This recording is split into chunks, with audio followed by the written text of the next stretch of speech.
Yo, what's good, man? Smash the like button. Let's get it.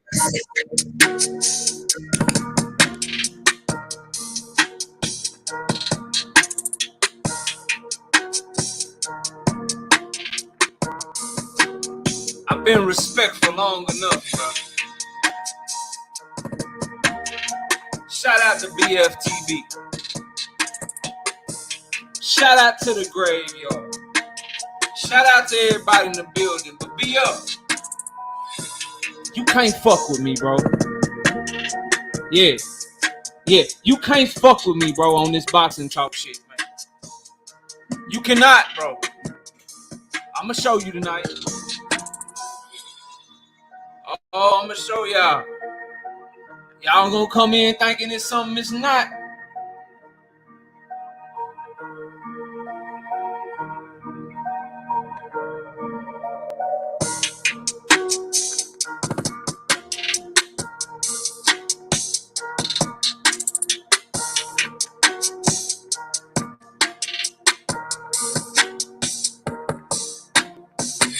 Everybody show up.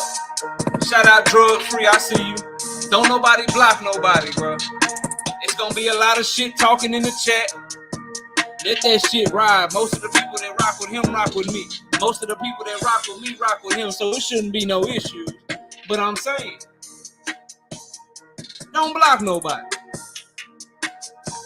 Spark up a debate in the chat. I don't know. Let me know you want smoke in the chat or something. We having fun, bro.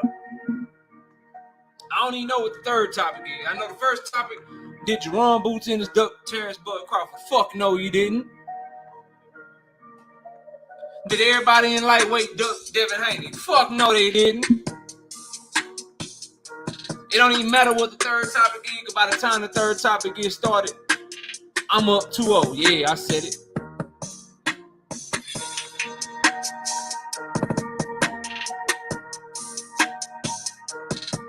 Yeah, I said, hold up. Why Rick Tim's great? Hold on. Hold on, Rick. I got you, bro. I don't know what that's about. There you go.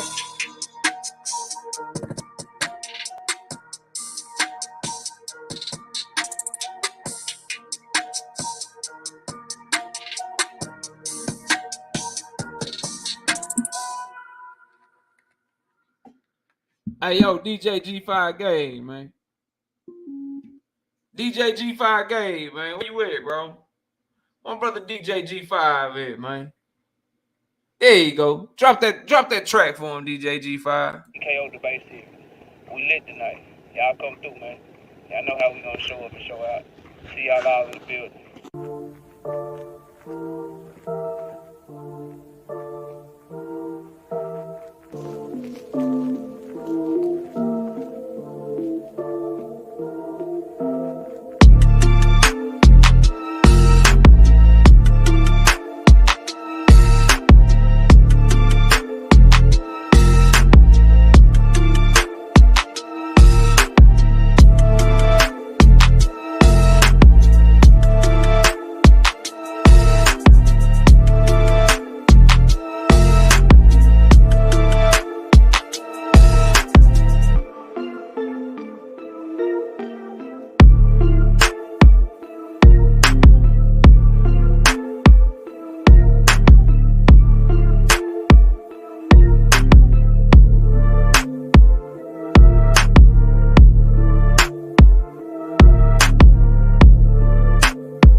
Oh, shit, my bad. I was still jamming to the music. What's up with y'all, man?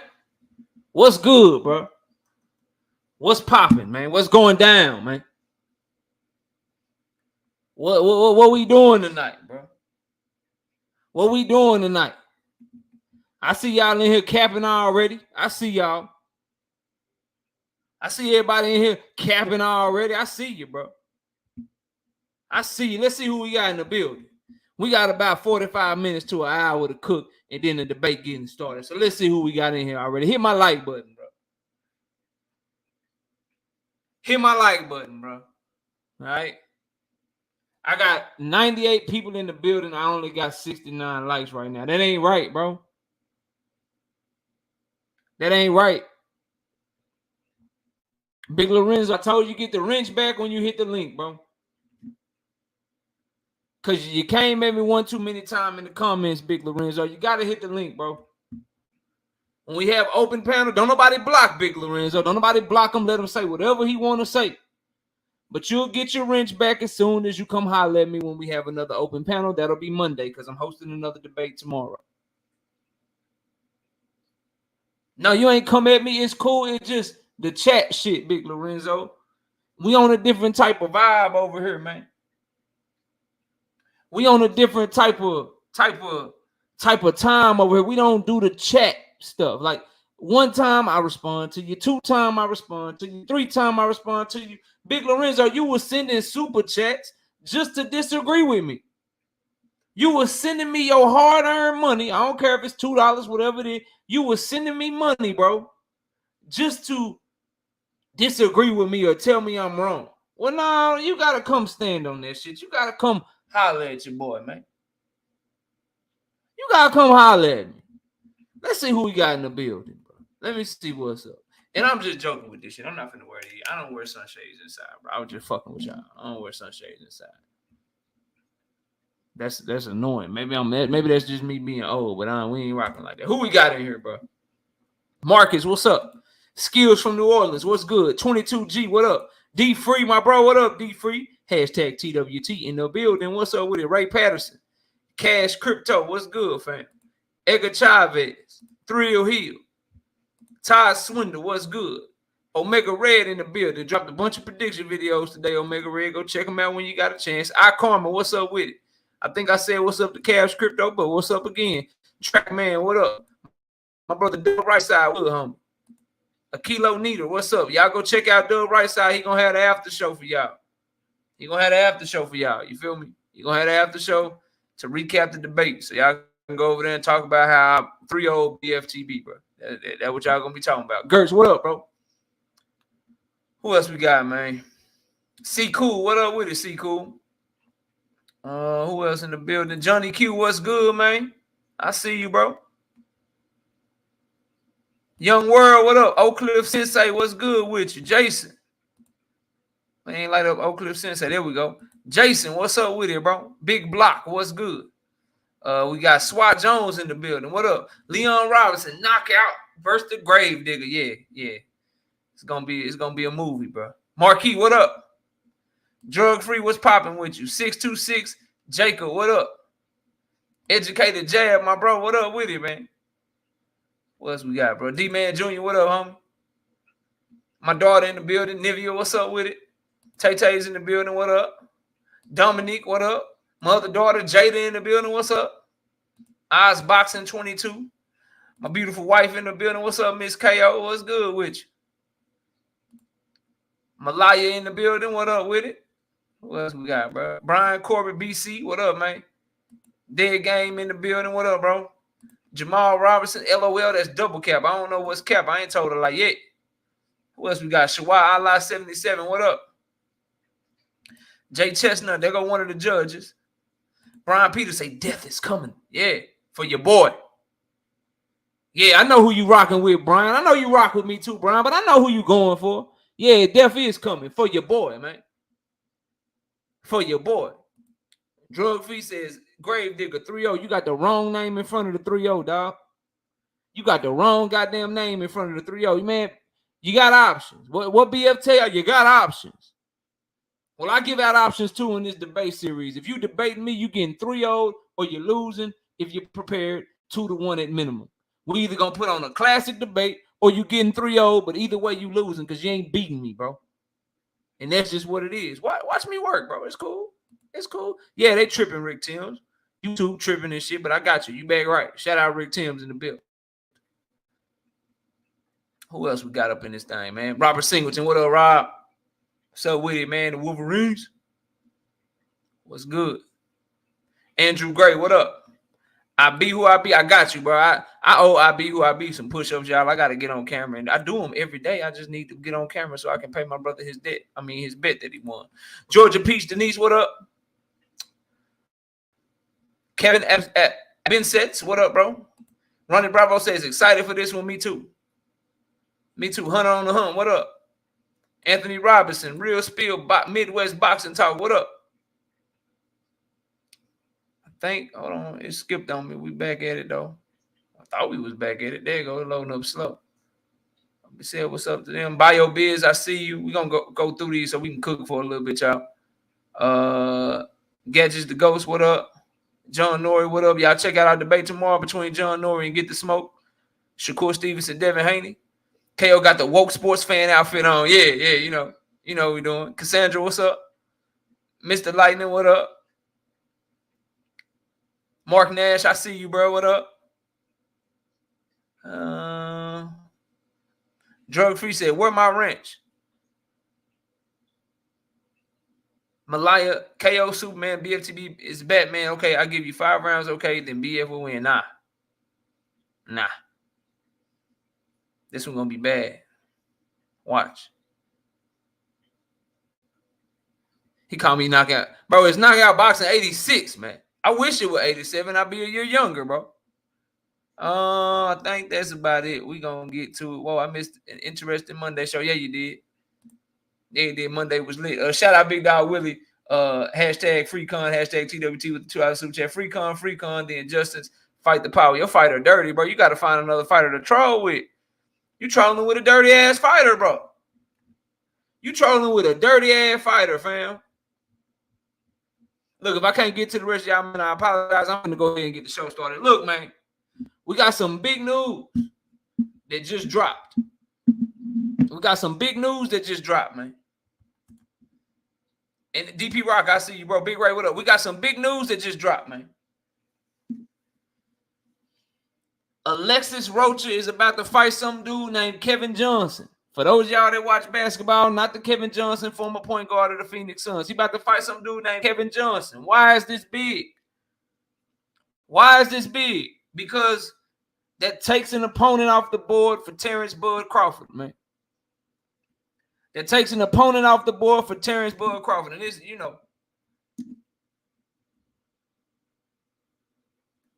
all right, Jose, I see you. Don't nobody block Jose. He here riding for BF. Let him ride, bro. Let him ride, fam.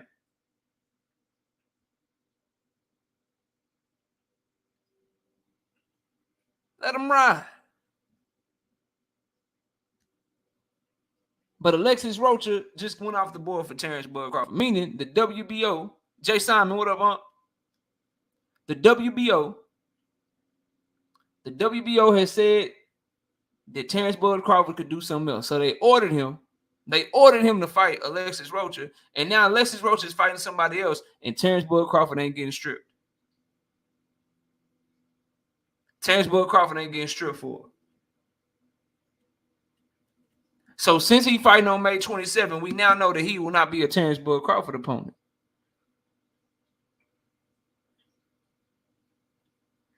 That's right, educated Jeff. And if they simply say I'm losing, or they say, you know what I'm saying, BFTB cooking you, if they just saying shit like that, bro, don't block nobody, bro. Prolific, I see you. What up? Future Pass, what up? Don't come over here. We ain't blocking shit today. We free speech over here. We know the difference between a troll and somebody that's riding for who, you know what I'm saying, for who y'all, who you want to win or who you think is winning or whatever. Just when I'm doing what I do, just stay where you at, though. When I'm doing what I do, just stay where you at. Because everybody that really know, they know. Everybody that really know that's in here, they know. If you just over here for the first time and you just riding and you ain't really hurt, like, I suggest you go look at some of the other debates we've had on this channel. That's all I can say. Ted Cuisine, what up? That's all I'll say to you. But you about to find out. You got like 30, 45 minutes. You about to find out, bro.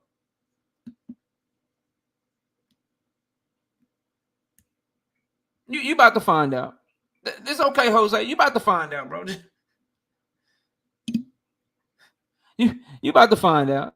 You'll see. You'll see in short order, bro. But so that's real good news, bro. That's real good news. And so with that being said, bro, it's starting to give some validity to these reports about Errol Spence and Terence Bud Crawford. I still say I don't believe none of this shit because they done told me the fight happening like 1,100 times, bro. 1,100 times, bro. Sports Heaven, what up, bro?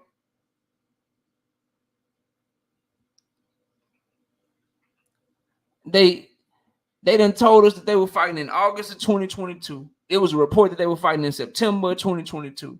It was a report that they were fighting in October 2022, November 2022, including burning the box and telling everybody to get their tickets. December, January, February. Now we got reports for June. Anthony Chulo, what up? You know what's up, man. Now we got reports that they fighting in June. I don't know about them reports. I don't trust them hoes. I don't trust them hoes. But what I do trust is that Alexis Roach to the WBO mandatory got another shot. What I do know is that the WBA said that Earl don't have to fight that mandatory. They set up that Emantis Stanionis and Virgil Ortiz fight. I know that the WBC is saying that Spence could have fought Keith Thurman at 154. But I know Spence don't want that fight. So, although Alexis Rocha versus Kevin Johnson is not a great fight, it could lead us to a great fight. And so that's why it's big news and that's why it's great news, man. Scott Walker, bro, that's why it's great news. Bio Biz say, what he said, bro? Who the judges for the debate? Great question. We got Jay Chestnut coming to judge. We got Neek J from Queens of the Ring coming to judge. And we got Boxiana from Queens of the Ring coming to judge. What's good, D Free? I spoke to you from your shit earlier. You know what I mean? Spoke to you from your shit earlier, but from your comment earlier. But I see you again, bro. What up? So those are the judges. All right. Donald Favors, what up? Nick J, Boxiana, Jay Chestnut, and then KQKC is gonna be our moderator. All right, we lit tonight. We lit tonight, like the intro. Y'all check out the TKO Debate, like the intro say, bro. Come on, man. What y'all think? Y'all think I just be saying shit, bro? I don't never just be saying shit. It's like the intro say, bro. It's like the intro, man.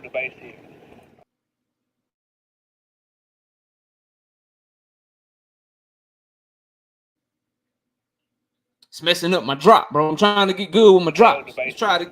We lit tonight. Y'all come through, man. Y'all know how we gonna show up. There you go, man. TKO Debate Series. We lit tonight, man. Y'all come through. Appreciate y'all coming through. You feel me? Mike Benz, what up? What's good with you? So that's some big news. Now, the other news that's real big that I don't hear nobody talking about, that we got to have a real conversation. We got to have a real conversation. And I know there's some women in here. So I want to know what y'all think of this situation. Did anybody see the news on Chantelle Cameron? And if you don't know who Chantelle Cameron is is the lady that's stepping in, the unified. I think she undisputed now. She might be undisputed. The undisputed champion at 147, I believe it is, or is it 140? Anyway, she's a champion that's gonna be fighting Katie Taylor. She's gonna be fighting Katie Taylor. Okay. Chantelle Cameron had another fighter taken off of the undercard because of who trains that fighter. Is that can't be the real BFTB, bro? The real BF got a wrench. Hold on.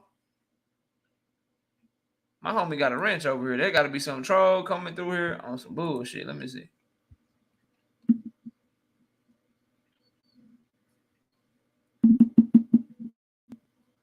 Let me what's up.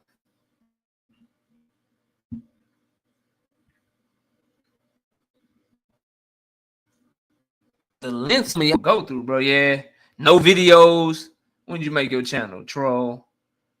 You created your channel a month ago. Damn, bro. I got a fake me up. I need a fake channel, bro. Then you know you done made it, bro. Then when you know you done made it, bro. That's when you know you done made it, bro. But anyway, bro. She got another young lady taken off of the card because of who her trainer is. And she says that she didn't want to feel intimidated. She didn't want to feel bad. She didn't want to feel like she was in a bad situation because she felt like we treated her all kind of wrong and shit when he used to train her and shit. She broke away from it, but she had a fighter taken off the card for that fighter's biggest opportunity because that fighter is trained by Shane McQuick. I gotta ask y'all some real shit, bro. Oh, I'm breaking up. Can y'all hear me? Am I breaking up? Am I good? All right, T-Sam, I'm good now. So, on the Chantelle Cameron situation, long story short, I don't know what y'all heard and did, right? Chantelle Cameron had someone taken off of the card with her and okay, you say I'm good. All right, cool. Chantelle Cameron had a fighter named Shannon Courtney taken off of the card with her and Katie Taylor because Shannon Courtney is former trainer, trained Shannon Courtney. And because she broke up with her trainer, like they split their ways, they part ways or whatever, and it was a horrible, break. She felt like he was abusive verbally and just basically treated her bad, bro. Mac of the South, what up? Thomas from the Bronx, what up? So because that trainer trains a fighter on the undercard, she had that fighter taken off of the undercard because she said she didn't want to feel intimidated going into the big fight with Katie Taylor. Ellie Scottney, there you go. Ellie Scottney, my bad, not Shannon Courtney. What do y'all think of that, bro? Because, see, I think that's some bullshit. I think that if you don't, like, if you don't rock with somebody, bro, or if somebody did that to you, if somebody did that shit to you, and it's that bad, then y'all can be on separate sides of the damn arena. You can put them in one locker room, those in the other locker room. You can't tell somebody that they can't train or that they can't be on a card all because of who their trainer is, bro. How, like, where they do that shit at, man? And if we want to give we give the women the credit on this channel. The women are fighting each other. The women are you know what I'm saying, putting boxing on the map with all these great fights. Baumgartner and Michaela Mayer. You know what I mean? Clarissa Shields and Savannah Marshall. Katie Taylor and Amanda Serrano. Now Katie Taylor versus who Katie Taylor fight? Chantelle Cameron. All these great fights that the women are giving us. We just saw Sanicia Estrada unify. We see all these great things. We see all these great things going on, bro. So when we give them the credit, we got to criticize them too. And this ain't no sexy shit. I got 2 daughters, got a beautiful wife. You know what I mean? Like, this ain't no sexy shit. I believe women can do whatever they want to do. That's why I teach my babies. That ain't what I'm on, but I am on that shit weak. That shit weak, man.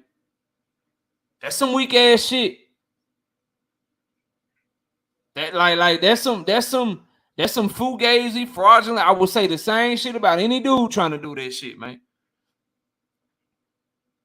That like if all of a sudden Mark Breland get a job and he all of a sudden gets a job to train Jared Big Baby Anderson, and they make the Tyson Fury Deontay Wilder 4 fight, and Top Rank want to put Jared Big Baby Anderson on the card, and Deontay Wilder like, nah, he can't be on the card. Why you don't want him on the card, bro? Because you don't like him? Nah, it ain't got nothing to do with him. It's because Mark. It's because Mark Breland, you know what I mean? Mark Breland is his trainer, so we don't want him in here. He can't be on the card. What up, Philly Bull? I think that's bullshit, bro. I think that's bullshit. I really do. I think that's weak. And to rob that young lady of her opportunity all because of who trained her, just because you ain't get along with him or y'all had y'all issues or whatever, now you want to block every fighter that mess with him from having an opportunity. That could be the biggest fight card of the year. Y'all know how big Katie Taylor is. And then over in Ireland, too, that's definitely going to be the biggest fight card in Ireland. Mike Conlon, all that shit, forget all them, bro. That's going to be the biggest fight in Ireland, the biggest fight that they going to have probably in years, bro. And to do that shit weak to me, dog. I can't say that that's cool. And if you so worried about it, that's what you got security for. That's what you tell the people, hey, I don't fuck with them. So keep them over there, keep them over here. You know what I'm saying? Put me over here. Don't put us in the same space. When they walk out, make them go this way. When I walk out, make them go that way. It's other shit you can do than just trying to demand that somebody come off the card, bro. And then gonna try to wish her well. She'll have other big opportunities in the future. And nah, bro, you ruining her opportunity right now. You ruining her opportunity with that weak ass shit. Shout out Anthony Chulo in the super chat with the $2. He say, salute my dude. Everyone smash the like button. Facts, hit the like button, bro. So yeah, I ain't know if anybody heard about that shit, but that's some shit. You know what I mean? That's some shit that you gotta, bro. It's some big ass shit going on with that situation. Go check it out. It's up on Boxing Scene right now. The other thing I want to talk about this week. The other thing we gotta talk about. And I can talk about this shit because it ain't got nothing to do with the debate.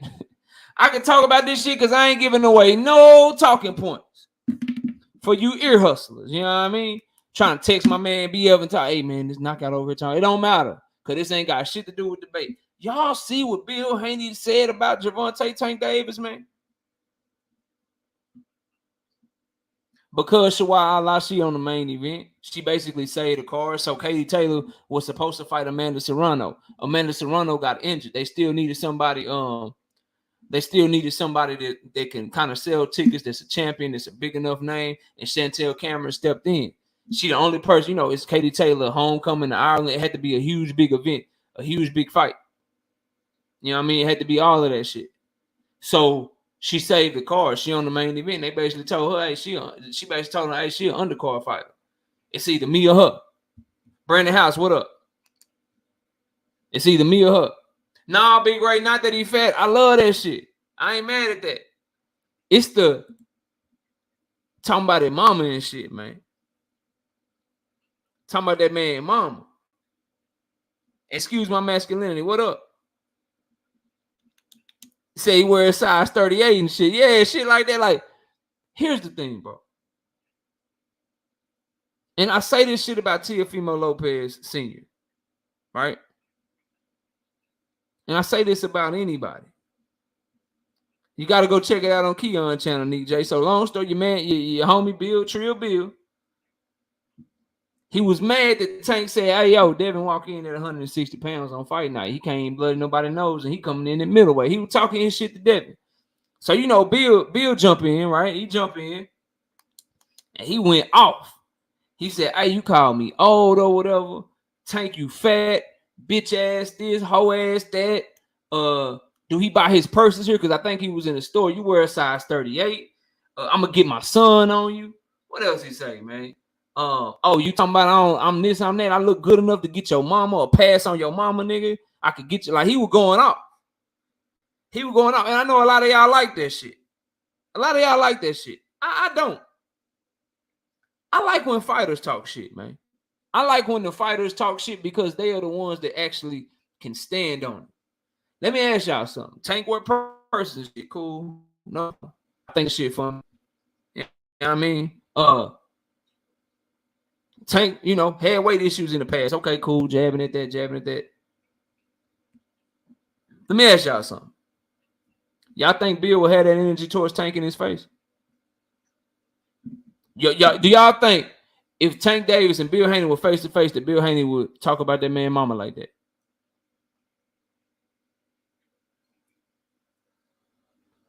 Don't go nowhere. Don't go nowhere. Don't go nowhere. Answer the question. Answer the question.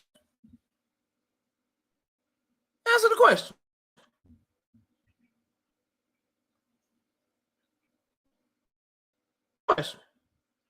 Bill Haney, Tank Davis in the room by themselves.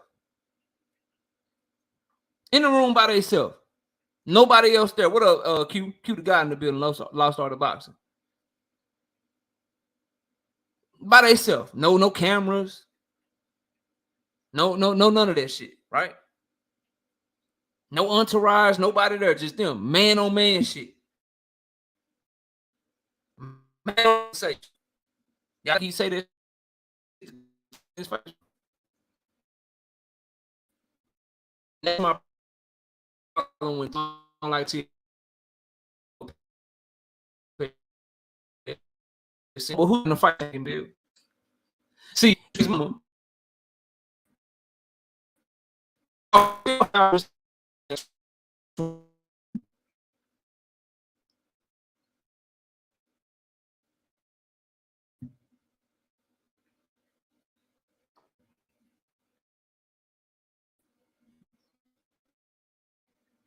Winning.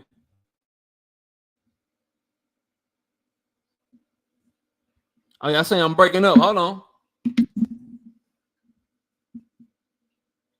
Damn, bro. Hold on.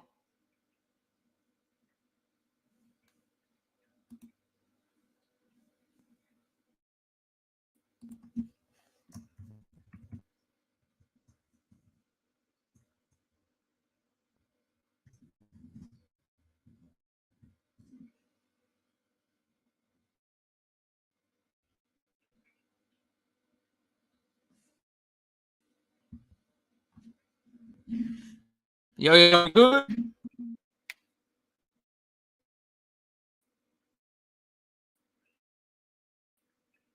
We like you good. I'm still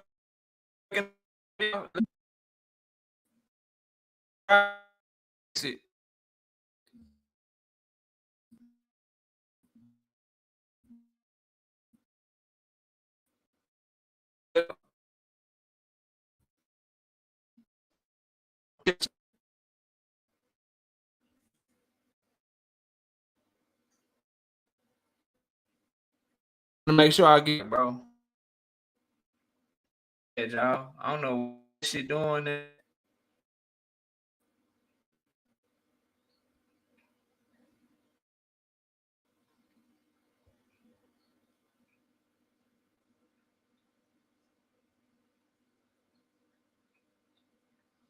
Yo, we say choppy RoboCop.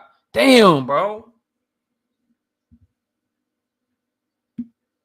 All right, I'm gonna hop on my phone. I'm gonna hop on my phone and shit, and then I'm gonna restart my router and shit because I can't have this shit during the debate. Y'all give me a second. I apologize to everybody in the building. Hold on.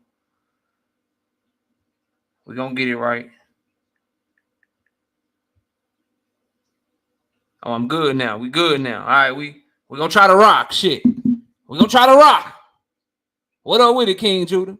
Sound good to you? All right, we good. So a lot of y'all saying that he would. In y'all's opinion, did he? Okay, I got y'all, bro. Hey, man, right side, bro. Don't talk to me like that, bro. What's wrong with y'all? What's wrong with you, right side? Don't talk to me like that, bro. Don't talk to me like that, bro. I'm trying to, I got everything right. I don't know what it is. I got new everything, bro. New internet, new mic. I don't know, bro. I don't know. Hopefully it'll fix itself. Sound like it's starting to come together, bro. Sound like it's starting to come together, but don't talk to me like that, bro. Don't talk to me like that. I'll sit up. I'll debate your ass, right? I'll debate your ass. So, no, it's not suspended, TJ. I just got off of it, bro. I ain't on Twitter no more, man. I got off that shit, man. Too many trolls. And like, y'all see me patient and shit, TJ. You see me like chill and all that shit. But patience only goes so far, bro. And it's too many trolls on there, man. And I ain't finna block people because see, I understand. Like, it's some people that just block you, right? It's some people that just block you, TJ. And when they block you and shit, they cool with it. To me, like, I feel like if I block you, then I'm kind of, that means you kind of won and shit. You know what I mean? I'm petty and I need the last word, and I'm very competitive. So I find myself just going back and forth with a bunch of trolls and shit, TJ. And hey, let's talk about that shit. Hey, you got a problem like shit. We got the debate series. Hey, you disagree? Hit the link. Like, what's up? What we talking about? I'm not on that, like, cause I don't like feel like I lost and shit. TJ, I like to win, bro. So I'm not gonna block you and just do say you a fool. I don't want to block you and shit. But I find myself responding to idiots and shit. You know what I mean? Like, and I can't get them. So I just said fuck it and got off, bro. Cause right here, I can give you that invitation, and then everybody get to see it. So if you come in here trolling, right? Somebody come in here trolling right now, TJ. Just do everybody in the building. Somebody come in here trolling right now. I can say, yo, that's cool. You disagree? Bet. There go the link. We talking on what? Or you don't want the link right now? Is it a big enough disagreement that you want to debate? I'm live Monday, Wednesday, and Thursday. What day you want to debate? What day you want to debate? And if they say no, then I can feel good blocking because now I know you done ducked me. Now I know you done ducked me and shit. You feel what I'm saying? Robert says, I'm gonna block trolls. My clip unlimited. But see, Robert, like I feel like they give you the last word. So if I say some shit, you troll and you say some shit, I say some shit, then you say some shit again, and then I block you. You like, yeah, make that nigga block me. Yeah. I don't like knowing that you got to say the last thing to me, and then my response was just to block you. Maybe I'm petty, bro. Maybe I'm still a little bit immature, Robert. I don't know, bro. Maybe I'm just a little too immature, bro. Where I feel like I gotta respond to everything, and I gotta go at everything 100 miles per hour. I try to be patient. I'm working on it, but I be one like that's why I get so mad, bro. When like the videos people make and all that. That's why I'm like, bro, like I can just cook you. And then I know why people do what they do because I done cooked them before and I still got the tapes and the receipts on it and shit. So I just, we had to get off of there. Manager Marty, what up? Manager Marty, what up, bro? Big Ray said, I just ignore. See, I can't, Big Ray. I can't just ignore the shit. I'm like, cause if it's dead ass wrong or if it's some hating ass shit or it's some boxing talk shit, I'm at their front door with it. God of Green, what up? I'm at your front door with it, fam. Like that's just what we do. That's just what we do. But back to what we were talking about, right? So some of y'all say no, some of y'all say yeah.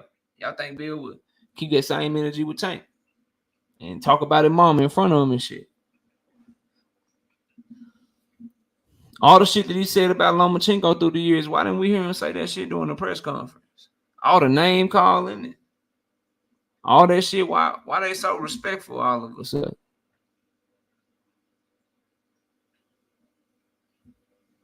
All that shit they was talking about Cambosos. Talking mad shit. It was mad respectful at the press conference. Just say little slick shit, but the energy was nowhere near what it was on YouTube.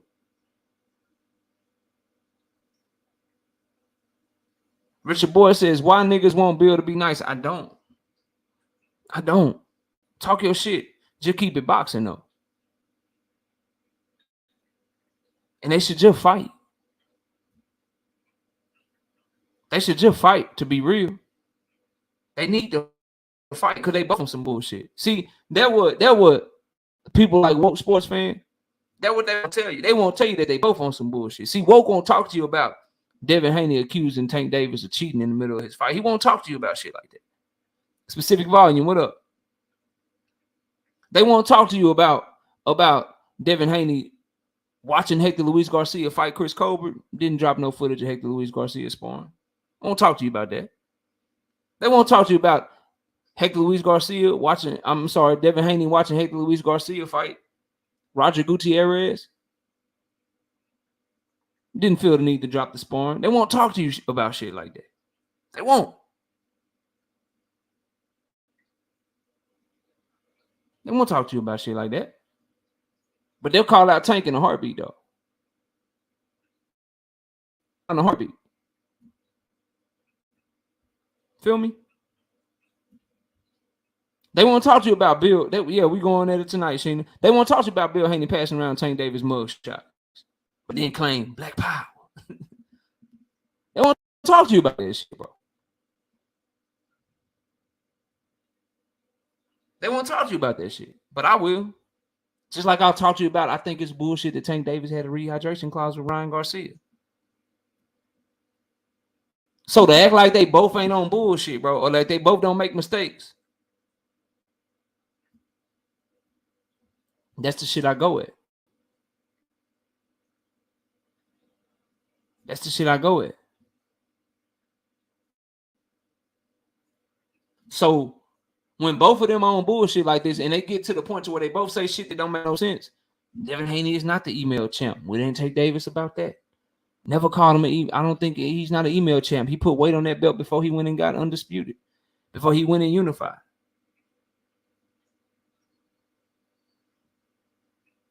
So the fact that we act like they both ain't out here doing some shit that maybe they shouldn't do, like, come on, bro. Like, nobody. If you ain't in the, if you can't stand on the shit, bro, then you shouldn't be able to say the shit. It's just like when Terence Crawford was doing their thing and his, you know what I'm saying, his partner and shit, Terence Boy Crawford partner talking from the side and shit. Earl telling him, shut up, bro. Shut up, bro. Like, what you talking for? You can't do nothing. You talking for this man. Let this man talk for himself. That what y'all get on Tank for? That what y'all get on him for? That what y'all get on? No, I didn't. You're lying, bro. No, I didn't. I got multiple videos saying that Devin Haney ain't the email champ. What up with it, Dre's Finders? Like, we gotta call all these dudes to the carpet, bro, when they do some bullshit. And when you can't stand on the shit you talking, and then in the middle of talking shit, so you talk all this shit, and then at the end of it, I'm gonna get my son on you. Don't make me get my son. What up, G5? Don't make me get my son, bro. Don't make me get my son on you. What you the one talking for then? Cause you talking like you about to get in the ring and stand on all the shit you saying. It's the same issue I got with Teofimo Lopez Sr. What's up, Detroit BC? It's the same shit that I'm talking about right now, bro. Same shit I'm talking about right now. Yeah, because you know they on some bullshit. See, you didn't have to guess. I ain't had to say no name. I ain't had to say nothing. I ain't had to say nothing. And that's my thing, Jay Grant. I'm cool with it. No problems. But when Tank say something, we want to hold them to it. And I'm cool to hold everybody to the shit they say, man. Let's hold everybody to what they say and how they move. When I say shit like, hey, they both need to show up at each other's fights. Y'all will give me reasons why Devin don't need to show up.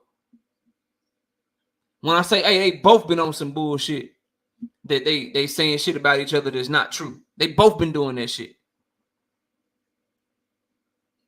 Devin know damn well Tank ain't cheating that fight. Devin know damn well that was some hating ass shit to drop that sparring footage 6 days before Tank fight. Tank know damn well Devin ain't no email champ. Tank know damn well that rehydration clause don't look good, bro. Y'all will ride with me on the Tank shit, but you love Devin so much you can't even tell the forest from the trees. We're gonna talk about it tonight. This ain't even what we talking about tonight, bro. This just a warm-up. This ain't even that. This ain't nothing.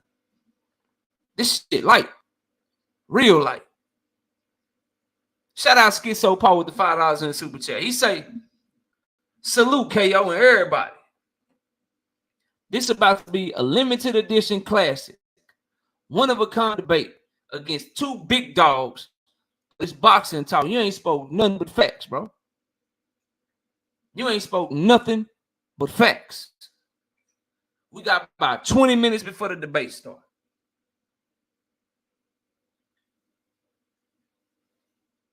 Don't block nobody. Don't disrespect nobody. Talk your shit. Pull for who you pull for. Rock with who you rock with. Because let me tell y'all something. No matter how much y'all hear us yell. No matter how much y'all hear us go at each other tonight. We're going to be laughing at the end of the night. We're going to be joking. We're going to be texting each other. We're going to be giving each other our props after the shit over with. So y'all do the same. Don't get all personal. Don't get all disrespectful. Don't do none of that shit. That he could get Richard Boyd, that he could pass on him. That he look good enough to get her ass. I look good enough to get your mama, nigga. Bet I look good enough to get your mama. Pass on your mama, nigga. Those are his exact words. Richard, that's what he said, bro. Since you asked, man. Since you asked, bro, that's what he said, man. Jose Lewis said, knockout getting smoked. All right. Hey, talk your shit. Never happened before. Ain't never gonna happen. Damn sure ain't gonna happen tonight, bro. Damn sure ain't gonna happen tonight, dog. Damn sure ain't gonna happen tonight. That shit sound good, bro. It sound like a real good plan, bro. Sound like, oh man, we knock out finally. All right. All right. KO second loss coming tonight. Who I lose to? You? Who I lose to? You? Man, you need to worry about next week. JD. That's what you need to worry about. Don't worry about me. You got sent to the minor leagues, homie. You got sent down. We called you up. We called you up to the MLB, and then you got sent down. You got sent right back down because you gave up 3 home runs in your first assignment. So yeah, back down in AAA ball, man. You back down in AAA ball, man. You ain't. I can't see you no more. Darren J, what up? In this debate, no matter what, nobody lose. All right, nah, we ain't. Nah, hell no. Hell no. Hell no, Boston, South D-Town, Bonton, South D-Town. Hell no, bro. We ain't doing no participation trophies around this motherfucker, man. We ain't doing no participation trophies around this motherfucker, man. We don't do that. We either gonna win or we gonna lose. Ain't no draws. Ain't no both win. Y'all win. Y'all win, but ain't no motherfucker. Hell nah. This is gonna be a loser tonight, and it ain't gonna be me. My brother in the building, BFTB. What up? We just waiting on Nick J and Boxiana, man. They said they'd be here by 8:45, so we're gonna get started in about 15 minutes, man. Everything boxing, my brother Keon. Salute, bro. Salute to my brother Key in the building as well, man. Hey, BF, you had a troll come here. He had your picture. He created his channel a month ago just to come in here and try to act like he was you, man. Just happened right before you came in here. The Fans Corner, what up? Jose Lewis said, BFTB, cook this dude. Yeah, all right. All right. Okay. All right, peace out, Woke. Yeah, bro, I ain't lying to you, bro. Same picture and everything. Mr. VA fitted with us. Same picture and everything. I'm like, what the fuck? What's going on, man? Red said it was Gary. He said it was Gary. While we waiting, I gotta talk about this, man. The best fighter from 118 pounds down is fighting this weekend. Dub says, put the pre-debate poll up, KO. Y'all want a pre-debate poll? I got y'all. No problem. Diddy Ray, what up? I got y'all. No problem. No problem.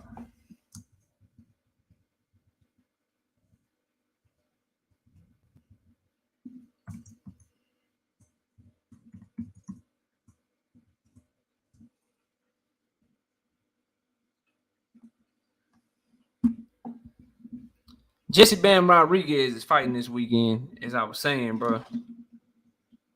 And I just want y'all to know that he's everything that they tried to tell you Lomachenko was. Just so you know.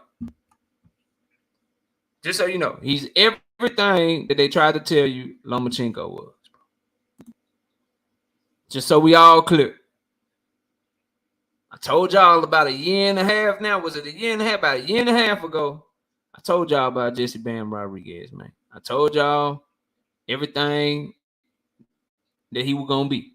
And he proven to be that. The only fighter right now from 118 pounds to 115 to 112 to 108. The only one that got any type of smoke for him is probably Junto Nakatani, who's now fighting at 115 pounds. Who is Ronnie? Who you got? Who you got, Ronnie? Who you got as the best 118-pound down fighter in boxing right now? Who you got, bro? I got Jesse Bam Rodriguez. You can have the field. Who you got? He already one of the most proven. He young and still growing. OG Bumpy, what up? He young and still growing. He got some of the best feet. Scooter fight at 122, bro. I said 118 down. Cool Boy Steph fight at 122, bro. He fight at 122.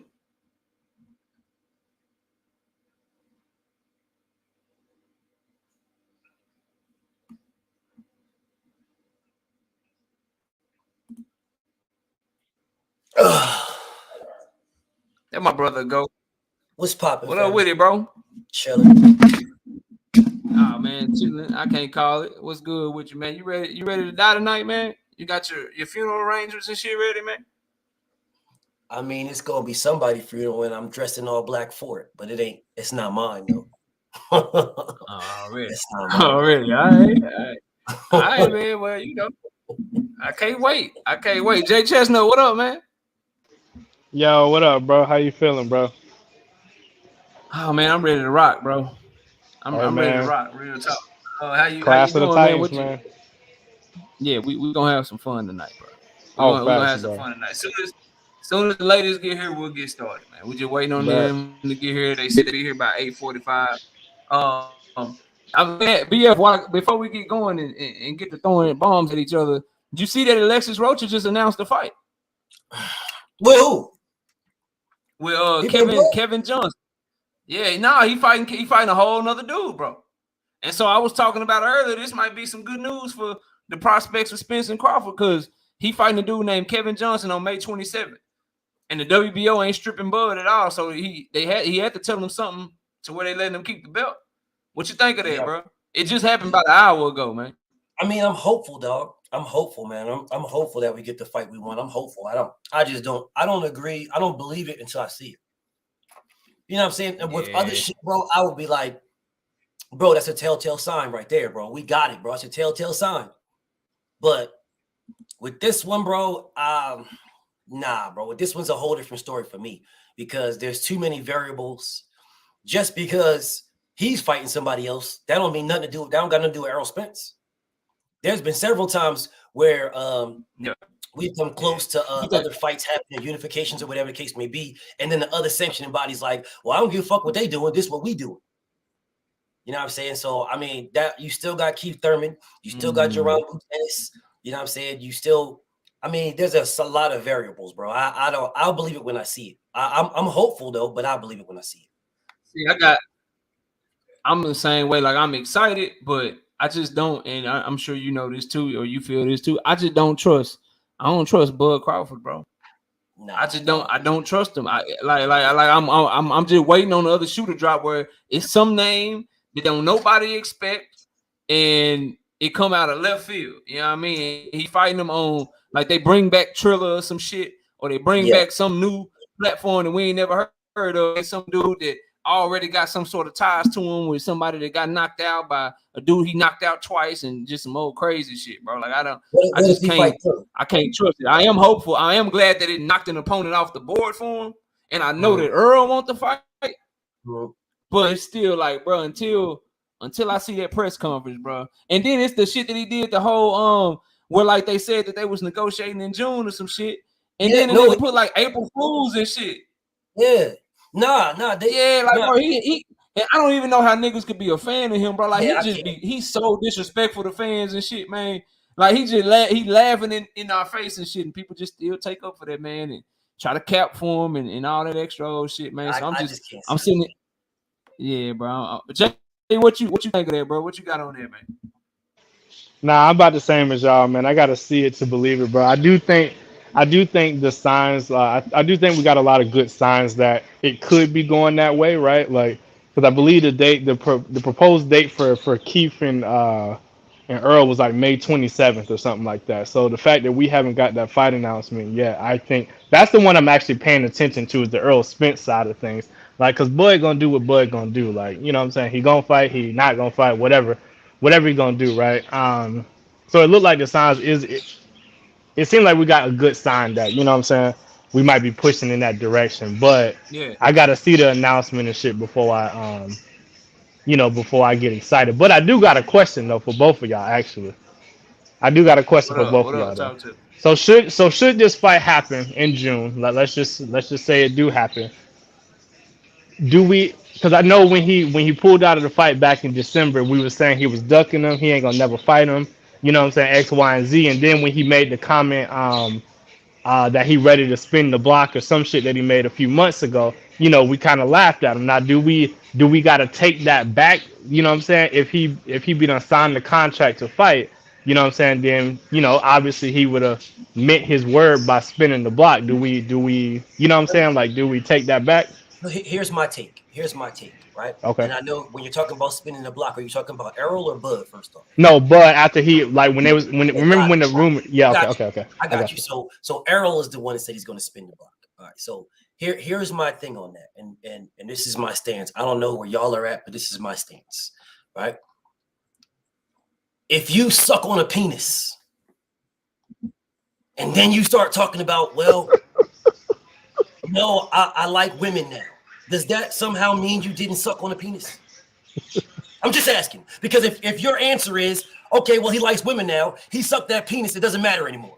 If that's your case, well, I guess it doesn't matter. But you let me know.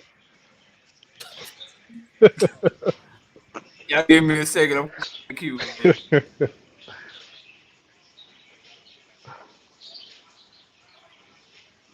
I mean, hopefully that answered your question, homie. No, I got you. Okay.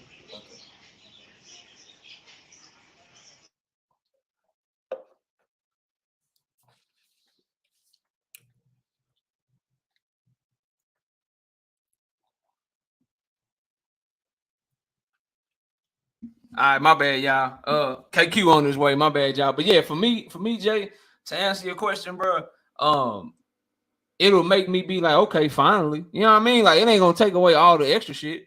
The fight still could have happened last year. He still ducked him the first time. You know what I mean? Like, it's still there. You feel what I'm saying? Like, it's nothing that you can undo. Like, fact of the matter is, you still had a contract. You chose not to sign it, and you chose to fight somebody else. Just because you would choose to, in your scenario, just because he would be choosing to fight Spence this time, it don't take away the fact that he still in 2022 chose to fight someone else instead of fighting Earl Spence Jr. That doesn't change. So that can't go away. You know what I mean? It's still there. So I gained some modicum of more respect for him. Like, all right, cool. You finally stepped up to the plate. Same way with and we'll talk about it later, and I ain't giving away no talking points, so I can say this. Same with like Ryan Garcia, like bullshit. Okay, now you done signed the fight. All right, bet. I got you. All right, but that don't change the fact that all the shit that you did before this. You know what I mean? So like you can't undo what you did. It's like a motherfucker, to use another analogy, right? Somebody murders somebody, they go to prison, but they get saved. They go to prison, they get saved. They a good person now. They want to volunteer at all the motherfucking prison events and shit. And they going around preaching the word to the other inmates and shit. That don't mean that you didn't take somebody's life. That don't mean that you're not a murderer. You may not murder anyone else, but you still did what you did. And so that shit can't go away, bro. Not to me, but you can still gain a little bit more respect for him. But shout out to A1 Who's on with the $10 in the super chat, hashtag TWT. He say, I got the winner of this debate. But should be a good show. I'll be listening in at BFTV Boxing. Look like OJ Mayo Sr. At KO look like Carlos Boozer Jr. Damn, bro. All right, Nick J, we waiting on you. Nick J is in the building. She coming. KQ will be here in a minute. And then Nick J, if you could tell Boxiana to come on too, that would be great. If you could text her or tell her to come on so we can get this show on the road, because I'm itching. I'm itching to get going, man.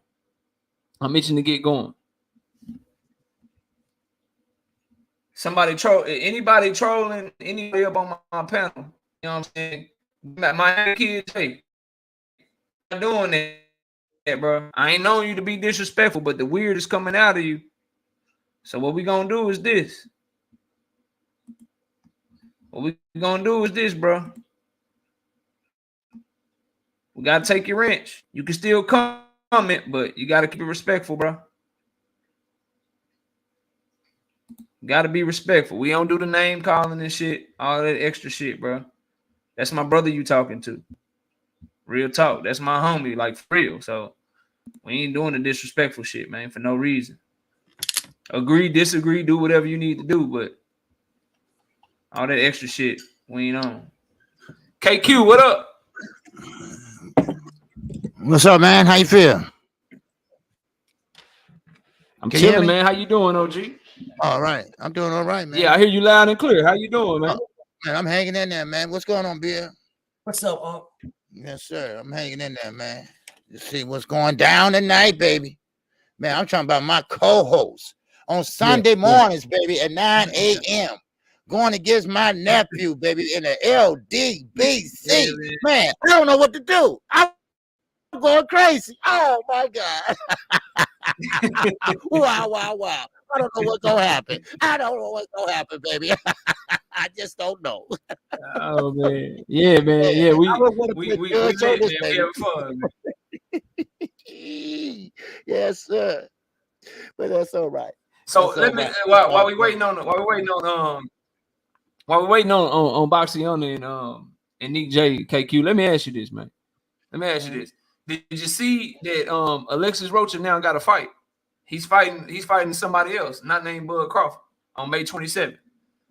Well, that's good. Do you think?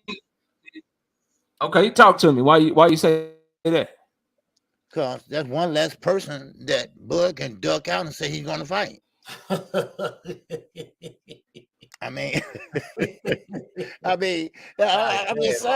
just saying that, he can't use that excuse where you got to fight, Rocha because Ortiz said, hey, I'm not ready when Bud, and now Rocha said, hey, is it just me for?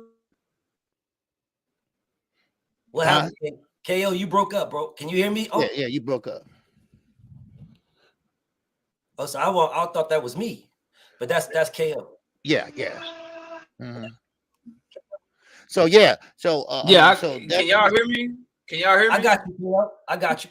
I hear you now. Yeah, but yeah, that's how I look at it. Now Bud Crawford. Now, if he wants this fight, like I say, what you fighting for? Like Roy Jones said, what you fighting for? Just to be fighting. No, I mean, Earl Spence, he really wants this fight, and we all know he does, because everything he has said pretty much came to fruition. Bud Crawford, April Fool joke. I thought it was only on April 1st. I didn't know it was going on like the whole month of April. Right, that's what I thought too when he posted that shit on Twitter. I was like, wait a minute, I thought that was the April 1st thing. Right, and that goes to show you that's why he don't sell, because he's not very likable. And that's just a reason for it, because that's why he don't know how to relate. That must be a joke. No, that's not funny, because everybody been anticipating this fight for I don't know how long. Yes. Now do y'all think it's strategic that he waited to this time? Because now Earl been out the ring. What's this? 13 months now, I believe. No, he should be a year. I mean, a year as of this month, right? Right. I mean, but I'm like, you think it's strategic? Well, I think it is, because I'm like, BL, I'm not gonna believe it till I see it. Okay, I'm not gonna sit up here now. I might take Steve Espinosa's word and Earl Spence's word, but I'm not gonna take Terence Crawford's word, because we all know he's been contradicting himself for the last 2-3 years. So I'm not gonna believe anything basically come out of his mouth, because anything can happen. I ain't gonna lie, KQ, man. I don't even know if the dude keep up with the lies that he be telling on some real shit, man. Yeah. I think you know one of them people, like when you a kid, you just be lying, then your mama keep asking you questions, and then you come back in the circle, and then she done caught your ass in a lie. I feel like that's what it is, bro. Because they be like, man, this dude just be lying, and he can't never keep up with the lies that he telling us. You know what I'm saying? Right. See, a lot of boxing fans are not stupid. Well, at least some of them not. Right. And we, if we, and he think we are. He think he can tell us anything, and we'll be happy. See, he cannot relate as a boxing so-called superstar, superstar. I will say that, undisputed champion. You don't know how to relate to the fan base, and that's why you really don't sell that much. Because you Right. just can't relate. This is serious. People took off time last time, to go to this fight. Yeah. They're anticipating this fight. Save up their money, time, everything. And you want to make a joke out of it. But it's no joke. And Earl Spence don't think it's funny either. I don't think. He got 3 belts. He been waiting on that one belt. Right. Facts. For a year. For a year Yeah. now. And then you go off with BLK Prime. You ran them broke, with that little 4-point-something million, and now Adrian Broner, he couldn't get paid. Adrian Broner could not get paid. He couldn't even get no money to hold him over to the next so-called fight. That's crazy. I mean, Christian Martin asked BLK Prime. All right. Now I know, cause I talked to her.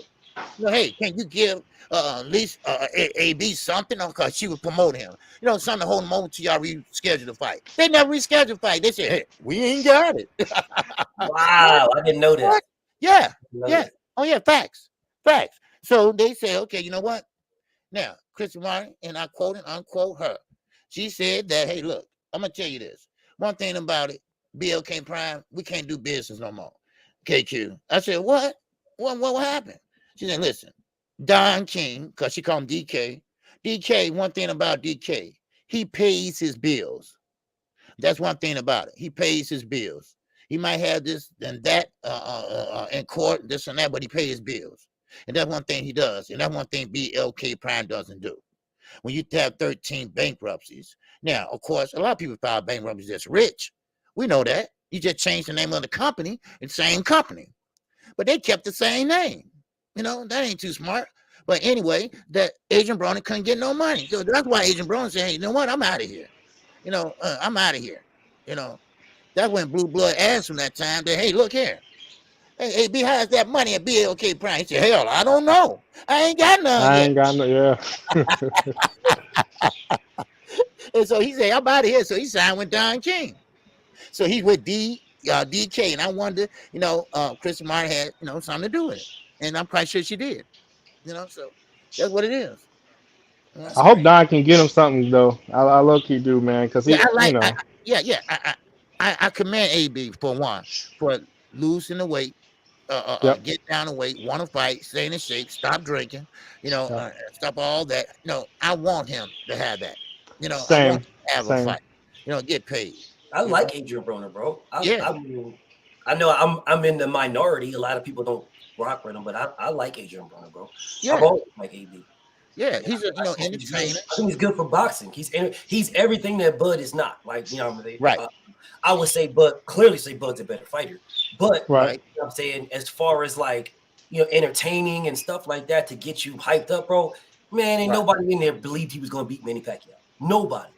But the pay-per-view was still a success because he talked it up. Right. You got to sell yourself and fight.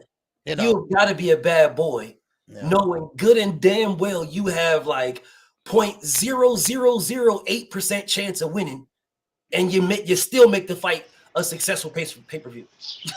And I didn't think he fought bad in that fight. He didn't fight bad. To be honest, I thought he fought pretty well. He fought good. He did fight good, but he still didn't have a chance of beating Pacquiao. Right. For sure. Everybody got away from that. What they said though. Mm-hmm. Everybody got away from that AB. AB here, Floyd, they're showmen, and that's what boxing needs: a little entertainment and a little, great boxing. I mean, that brings attention to yourself. Not just being an old fuddy-duddy, I don't do interviews, all that. AB got on his knees like he was going to propose to his girlfriend. And he said, will you brush my hair? You can't write that shit. You can't write that. You can't write that, right? Come on, baby. You can't write that, right? And that's what boxing needs. You need some entertainment like that. He got on his knees and everything. Everybody, whoa, wow. Could you brush my hair? Right? Come on. You know what you need, man. When did this happen? I missed that. Man, that was a while back, man. I forgot what fight that was. I forgot what fight. Man, I know he always had his dad brush his hair. I didn't know he his dad used to brush his hair. Told his girl to brush his hair. Yeah, man. She thought he was gonna ask her to marry him, man. You can't write that. Things like that. He's an entertainer. He's not gonna never be like he was, but hey, he still I commend him what he did, I mean, he faced that same thing that Joshua facing now. Like Joshua never, recovered from that Andy Ruiz knockout loss, just like AB never recovered from the Marcos Madonna. And honestly, people say he got his ass beat, but man, he fought his ass off in that fight. You know what I mean? Right? Yeah. Mic check. Can y'all hear me, bro? Yeah, bro, you good, bro. Marcus good, bro. Hey man, BF, I know you good. I know you good at IT and shit, BF, but damn, bro, you over here hacking my shit, man. What you doing, bro? I ain't do nothing, dog. Come on, bro. I get my hands across, dog. I ain't do nothing. Hey, man, you done hack my shit, man. Hey, I know you don't want his ass whooping. It's coming anyway, man. We got Boxiana and Nick J in the building. What's up? How y'all doing? For you. We about to find out. Ladies, what's going on? How y'all doing? Slow Boogie, how y'all doing tonight? I'm chilling. Why is your hair always dope? You don't never have a bad hair day. Like, what kind of shit is You know what I'm saying? I keep this shit fresh to death, BFTV. I got this. Hey, Nikki J. Hey, KQ. Hey, She's trying to get her hair done every 3 days out this motherfucker. Every time I turn around, she got a new hairdo. Shit always dope. It's good. I gotta keep my shit up to date. Let's get it, bro. Look. Hold on, let me get my pen. Hey, I gotta take school. Already. Well, let's go around first. Let's go to Jay Chestnut. Jay, man, tell us how we get your vote tonight, man. How you judge? Man, this one just about the facts, man, and the delivery for me, man. You know what I'm saying? Like, make your points, make it true, make it factual. I ain't never known neither one of you brothers to lie, so it's probably gonna really come down to the delivery of your facts. You feel me? Already. Let me go to KQ. KQ, what type of ship you running, man? Do we get to talk over each other and yell at each other and cuss each other out, man? What we doing tonight, man? Yeah. No, just joking. Of course, one at a time. Of course, no interruptions, and of course, no faces, and try to persuade the judges, try to persuade the chat. So just keep it straight up and keep your facts. And just straight facts. That's it. All right. And everybody got 3 minutes per round, 2 minutes rebuttal. 5 minutes rebuttal. Right. You said 5 minutes per round and 2 minute rebuttal. No. Yes. No. All right. No. So you got 10 minutes. First round. 10 minutes. A 10-minute round in 5 minutes. 10 minutes. That's what why everybody acting surprised? Everybody up here done debated before. Y'all know it's 10 minutes. That shit is hard to try to do that shit for 10 You don't have to take the whole 10 minutes. You don't have to take the whole 10 minutes. And 5 minutes. Because BFTV, listen, he eats that shit up. It's impossible. I don't know how y'all listen. Y'all got it. I was going on what KQ said. KO Unc said 3 minutes, then he said 5 minutes. I'm trying to figure out which one it is. No. He's okay. Real shit. It's 10 minutes. If 10 minutes and 5 minutes. If you up for real shit, we can go. Yeah, it's in 5 minutes, but real shit, we can unlimit it around this motherfucker. I really don't care. Like, oh God, listen, folks got stuff to do this evening. I ain't gonna stop. I ain't nothing. We can do whatever. Like, listen, y'all got women on the panel. Okay. I'm absolutely with it. How about this? How about we go until we finish, and then we get a rebuttal like that? How about that? Oh God. Okay. I'm asking. I'm okay with that because there's not gonna be 10 whole minutes. They're gonna go till they're done, and then that's it, friend. Nah, like we ain't gonna bore you to death ain't gonna take us long to say what we gotta say. Like it ain't gonna be. I'm not around the bush. No way. We ain't got. Don't change nothing. You know what I mean? It's gonna be straight to the point. So we'll just go. All right, cool. 10 minutes. All right, then. So 10 minutes. We good. All right, we good. Why my 10 shit minutes going out? and 5 minutes rebuttal. I right? will get this motherfucker on my phone. Okay. Yeah, that's what we doing, KQ. That's what we doing. All right, Nick J, how can? Man, this is some bullshit. How about now, bro? I mean, I got all my shit streamlined. Am I good? You good? Go ahead. Yeah, I hear you. Yeah, you fine right now. Don't move. What I'm looking for. All right, cool. Y'all know All right, Nick J, how can we? Nick J, your vote. Go ahead. Mind your tone and delivery, which I know you wonderful fellas will, and stay on topic, which I know y'all will. Y'all are the great debaters, so we don't even have to just do what you do. We'll figure it out from there.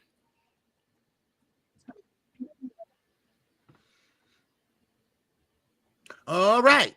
Okay, what about you, Boxiana? I'm here for all the ghetto hood shit. I want to hear cussing. I want to hear you windmilling. I need somebody to kick the dog and use this right here. That's what I'm here for this evening. Yeah, I need all of that. So for your life, go hard and you got to hit me with this right here. If you hit me with this right here, we got a deal. All right. Okay. We're gonna wait on KO to come back in and do the coin flip. Yeah. All right. So once he get his internet together there. All right. Now, KO, don't you be having no problems like my debater had where he couldn't finish the deal because he was having technical difficulties and whatnot. See, Dallas ain't got the internet like Chicago has, so maybe. That's what we doing. That's what we doing. That's what we doing.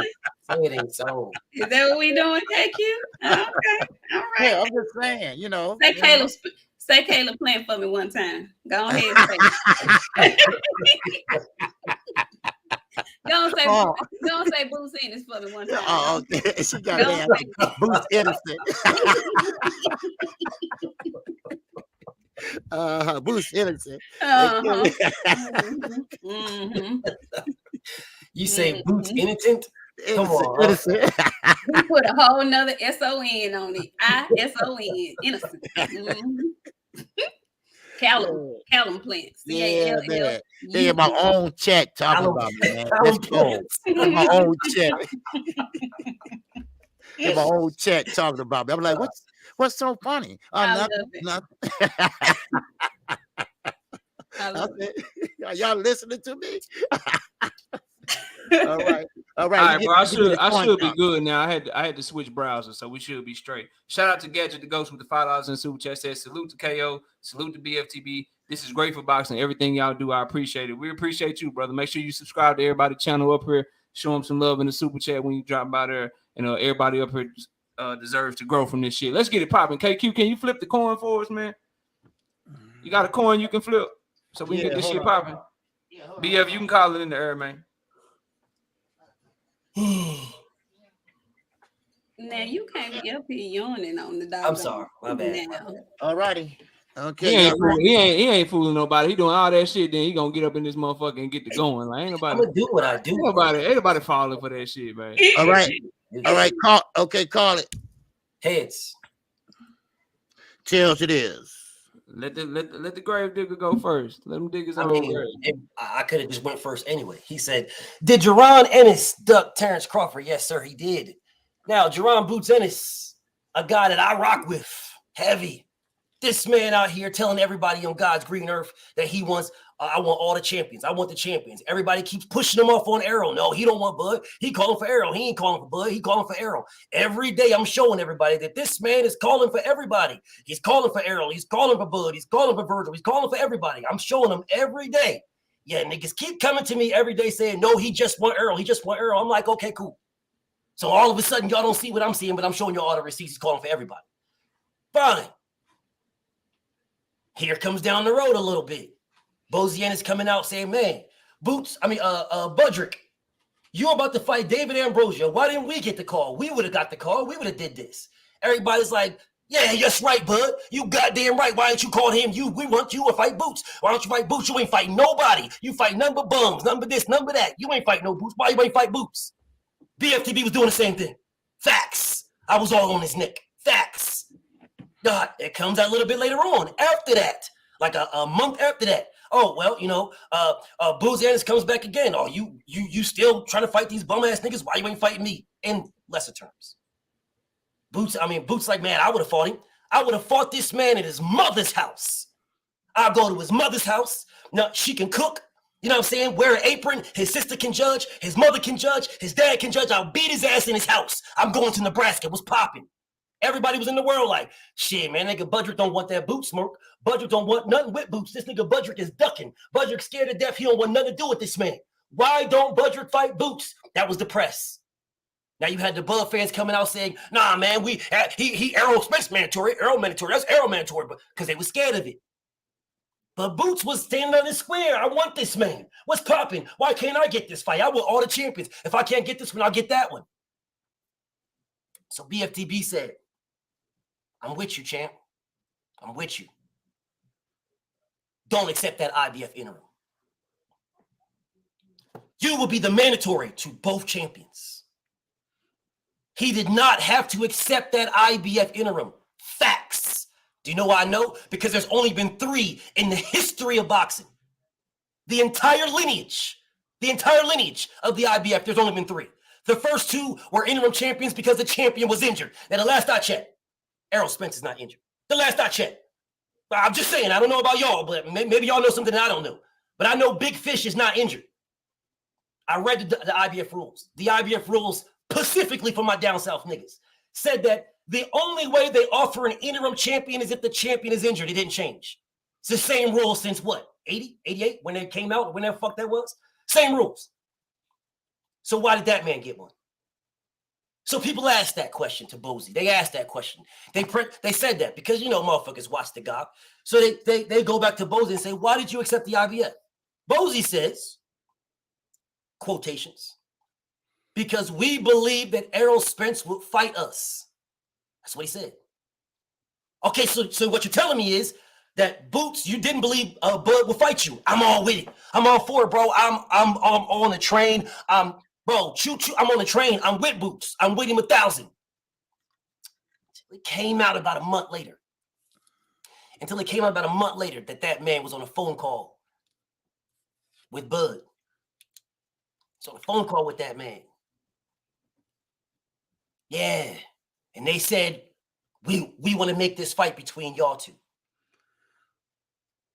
And instead of the man saying, yes, let's get it popping however we got to do it, the man called Steven Espinosa.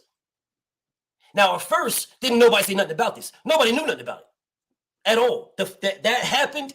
And after that phone call, after that one, right? After that phone call where Bud and Boots were on the phone call together, when they was on there, and then they decided to get Steven Espinosa involved, and nothing happened.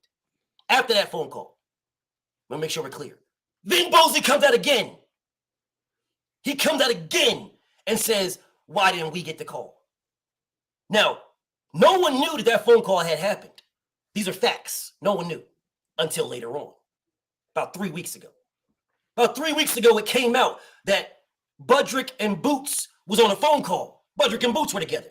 Yeah. That fight was pitched to them. Facts. So BFTB, who's an analytical thinker, goes back and say, bro, the math ain't mathing. This timeline ain't lining, bro. The line ain't lining. There's a zigzag and a squiggly mark and a hexagon or some type of fucking diagram in this motherfucker, because I remember this nigga said, I want all smoke with this man. I want all smoke. That's what he said. Now, I was hesitant on that. Why did you accept the IBF interim belt? I was hesitant on that because you could have been the fucking IBF mandatory and the WBO mandatory in said April, when all of a sudden, when this man took the IBF interim, all of a sudden Alexis Rocha just popped up, and a month early they mandated this man. A month early, they could have, if he wouldn't have accepted that, a month later he would have been called a mandatory. Facts. he would have the same amount of time that Errol has to negotiate with Spence. With Boots. They would have the same amount of time. Facts. But instead, he removed himself from the Bud picture by accepting the belt that only 3 people in the history had, and 2 of them were injured. 2 of the champions were injured. So I don't know why he got that belt at all. And I would love somebody to explain that shit to me, which y'all can't. But besides that, I was hesitant on that. I was very hesitant. And then this call came out. I'm sitting here like, nigga. Now you told me that you wanted all the smoke. I'm defending you. A million. This man Bud is ducking you. He don't want no smoke with you. Come to find out, y'all had a phone call. And then I listened to Steven Espinosa. Steven Espinosa, they tried to play it off first, as if it didn't have nothing ever happened. They asked this man, well, what about Boots? And he's like, oh man, I think Boots will fight everybody, blah, blah, blah, yada, yada, yada. Didn't mention nothing about the phone call, say nothing about it. We leave that completely out until they questioned him. Until they said, well, it came out that there was a phone call and a discussion between Bud and Boots and you. Then all of a sudden he started tap dancing, shucking and jiving, stuttering and shit. Well, it wasn't a discussion, but the discussion was. Again, the man said it wasn't a discussion, but the discussion was. So he contradicted himself within a second. It wasn't a discussion, but the discussion was,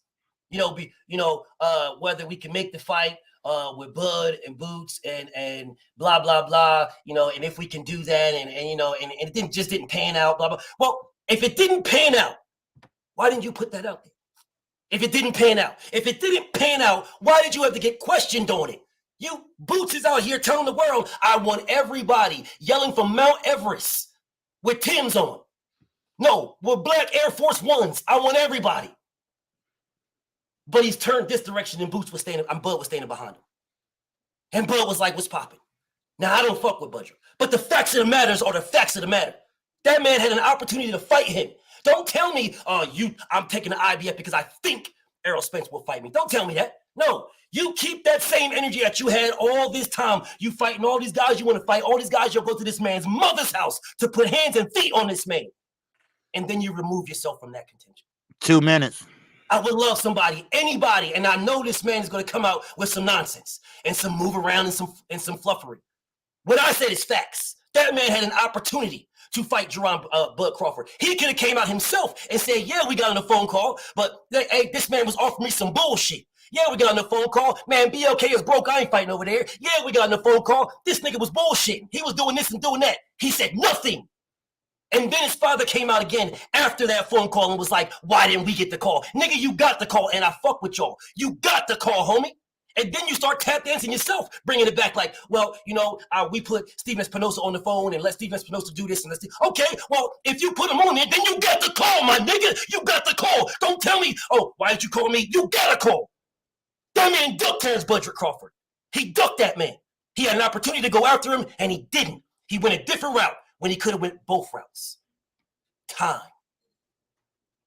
Woo! First round coming out smoking, baby. Wow, wow, wow. All right. Knockout. You got 10 minutes, baby. Shoot your shot. So I'm glad you in front of me tonight because you asked somebody to explain to you about the IBF interim situation, and you kept saying facts a lot. Facts of the matter is, well, here's a fact for everybody. BFTB just came up in this motherfucker and lied to y'all. Straight up. Let's talk about it. So he said that the only time that the IBF interim title has been passed down is when someone was injured, and that Errol Spence wasn't injured. But looking at these notes right here, Errol Spence had a car accident December the 10th, 2022, exactly 1 week before the Frank Martin fight. He did an interview on December 17th, 2022, 1 week after that, during the Frank Martin fight.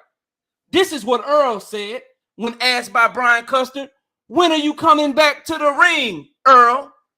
Probably April, May, or June. I just got to talk to my team. Hopefully I recover 100%. I'm sure I'll recover because I've been in worse accidents. I was going to have a fight announcement 3 or 4 days from my accident, but stuff started hurting, so we pushed it back. We're going to wait on the announcement. 21 days later, Jaron Boots Ennis fought Karen for the IBF interim title. Sounds like to me the reason that Jaron Boots Ennis was fighting Karen for the interim IBF title was because Errol Spence out of his own mouth was hurt, needed to recover, had to push his fight announcement back because he was injured. So that was capped. Hopefully that was a good enough explanation for you on your IBF interim point. Now, instead of just paraphrasing, let's talk about what Bozy Ennis and Steven Espinoza actually had to say. Bozy said we was trying to set up a fight last month because the BLK Prime people called us and we said we would take him in a heartbeat. Just like that, and they said, let's sit down and talk. I said, hold, you got to talk to my people first, though. Showtime, because they trying to be slick and do it on my own without Showtime. I don't do that. See, I'm loyal to Showtime because I'm going to tell y'all, I've never signed nothing with Showtime. My word is my bond. They said 3-fight deal, and we'll do it. They treat me good. Then YSM interviewed Steven Espinoza, and he said, you hear grumblings that Bud wanted to fight Boots and that they reached out. Were those talks ever really tangible? Espinoza said, I saw some stuff about people talking about, some discussions with BLK Prime. I wouldn't characterize them as discussions. There was a discussion, but the reality is they don't have a deal with Crawford. If Crawford is under contract with BLK Prime, then maybe it goes through that. But the reality is they are trying to put together a fight just like we are trying to put together a fight. So the reality is it was a very short conversation. They didn't really bring much to the table in terms of helping make the deal, so there was no point in following up on that. So somebody called him that they ain't got Terence Crawford signed to a contract to try to make a fight. And he said, all right, yeah, let's talk about making the fight. But if the fighter ain't signed to you, how can I take you serious? How can I take anything that you saying serious if the fighter ain't signed to you? That's like Eddie Hearn calling Shakur Stevenson, hey, Shakur, you want to fight Tank? Yeah, I'll fight Tank. And then Eddie Hearn calling Tank, hey, you want to fight Shakur? Yeah, I'll fight Shakur. And then Eddie Hearn getting on the phone with Steven Espinoza and Al Heyman trying to make the fight. Shakur not even signed to you, bro. We don't know why the fight fell through. We don't know what happened. All we know is that BLK Prime asked Bud Crawford would he fight Boots Ennis, and according to BLK Prime representatives, they said yes. Those same BLK Prime representatives asked Boots Ennis would he fight Terence Bud Crawford. He said yes. They said call our people, Showtime, the people that put on the fight, to go ahead and see if y'all can make that fight happen. They talked, nothing came to fruition. How do we know that it ain't motherfucking BLK Prime fault? Because they don't have Terence Crawford under contract. If Terence Crawford was pursuing Boots Ennis, why didn't he just call Al Heyman and Steven Espinoza himself? Well, not Al Heyman because Boots ain't signed to Al Heyman. Why didn't he just call Steven Espinoza himself? If he really wanted to fight. Why didn't he call him himself? You can't explain that shit, bro. You cannot duck a fighter when the only people that you have talked to are people that don't even have the fighter signed to him, bro. How am I ducking you? How am I ducking you if you don't even you can't even get this fighter to do nothing? He a free agent. If a free agent want to fight, don't he approach the people directly? If he want to fight, why is it was a goddamn publicity stunt, bro? Why is he going through BLK Prime? Why is he going through BLK Prime, bro? Make that shit make sense. So Boots Ennis and his team, when they said they were waiting on the call, that was before January. They never said that shit again. I would love for you to roll the tape on that. I would love for you to play that for us. Because he said it one time, and then he said in early March, late February, that they did have a conversation. And I just read the quotes to all y'all right there, bro. 100% right there. So to act like Boots is ducking Bud Crawford because the fight didn't come to fruition, when you didn't know what the conversation was, you don't know what they said to each other, but you do know these facts. You know that BLK Prime ain't got Bud Crawford under contract. You know that Bozy Ennis said we will take the fight and told them to call the people that make his fights for him in terms of Jaron Boots Ennis. And you know that Jaron Boots Ennis didn't take the IBF interim belt because he was ducking Bud Crawford, or he didn't take it in some historical event where the fighter wasn't injured. Earl was injured, bro. He was 100% injured. That's why he still ain't announced the fight yet. That's why the fight date kept getting pushed back. 100% facts, bro. Like that's not me making shit up. What did he do? All of a sudden, did he get motherfucking better and announced the fight before Jaron Boots Ennis fought? No, bro. That man fought 21 days after Earl said he was pushing his fight announcement back. 21 days later. So to act like Earl wasn't hurt, that shit crazy to me. That shit don't make no sense, bro. He was hurt. He was injured. That's why Jaron Boots Ennis had the IBF interim belt. Because the champion, as you said, was injured. Bro, you got up here and you lied, fam. You got up here and straight up and lied. Everybody remember that interview. Earl was looking like a motherfucking flamingo in this bitch. He had the motherfucking light blue with the motherfucking pink on the side, talking to Brian Custer right before Frank Martin walked out and whipped Michelle Rivera ass. Said, I got in a car accident. My shit sore. I had to push my fight date back. If that ain't a motherfucking injury, I don't know what is. That's why he fought Karen for the IBF interim belt. And he ain't ducked no fade. He told that man straight up, look, bro, if y'all want to make the fight, y'all got to call Showtime and them. And how you ducking the motherfucker if he a free agent? And what you going through third parties for? You a boss, right? You a motherfucking boss. What you going through third parties for that you ain't even signed with? Them same lawyers that you was negotiating with Earl Spence with, why didn't you just have him hit up Steven Espinoza to make the fight, bro? Why ain't that shit happen? Because that shit was fugazi, bro. That shit was fraudulent, man. Nigga wasn't pursuing no fight with Boots Ennis. In order for you to duck somebody, they got to pursue you. In order for you to duck somebody, they got to run down on you. They got to show that they want the fight. Simply saying, yeah, I fight him. Yeah, I fight him. 2 minutes. 2 minutes. That shit ain't no motherfucking duck, bro. You can't duck somebody if the only person you talk to don't even have a fighter signed, dog. How can you duck someone when the person you talking to don't even have control over the fighter? How? Make that shit make sense, bro. And again, I don't know how the judges do it. I don't know how the chat do it. But you can't get up here winning debates lying and shit, bro. You said that man Earl wasn't injured when he was. You said that Jaron Boots Ennis was doing some shit and had some shit that ain't never happened in boxing before. It's a motherfucking lie, bro. Earl was injured. And I stop right there, man. Wow. Man, oh man, it is getting hot up in here. Man, I'm hot. man, my nephew, baby, you got 5 minutes rebuttal, baby. Why, thank you, Unc. I love how this man is saying Errol Spence was injured. Are you telling me this nigga's pussy? Because the last I checked, this nigga ain't never been pussy. The last I checked. Are you telling me he's pussy? Because this man said he had no injuries. That's what he said. 0 injuries. So if you're telling me PTSD is an injury, because you call me a liar, King, I never called you a liar, but you called me a liar. Errol Spence was not injured because when he was injured from his car accident, he showed his injuries. When he was injured from his eye injury, he showed his injury. What motherfucking injury did he show? That man said he was fine. Dealing with PTSD, I'm looking at it right now. Fuck is we talking about? Oh man, he was injured. Now, and what the fuck did that have to do with Jaron Boots Ennis? What does that have to do with him? The niggas that were injured before him had to submit a report to the IBF that they were injured. That's the reason why the IBF made an interim champion. What report did this nigga submit? Google that. 0. That's why. Because it don't exist.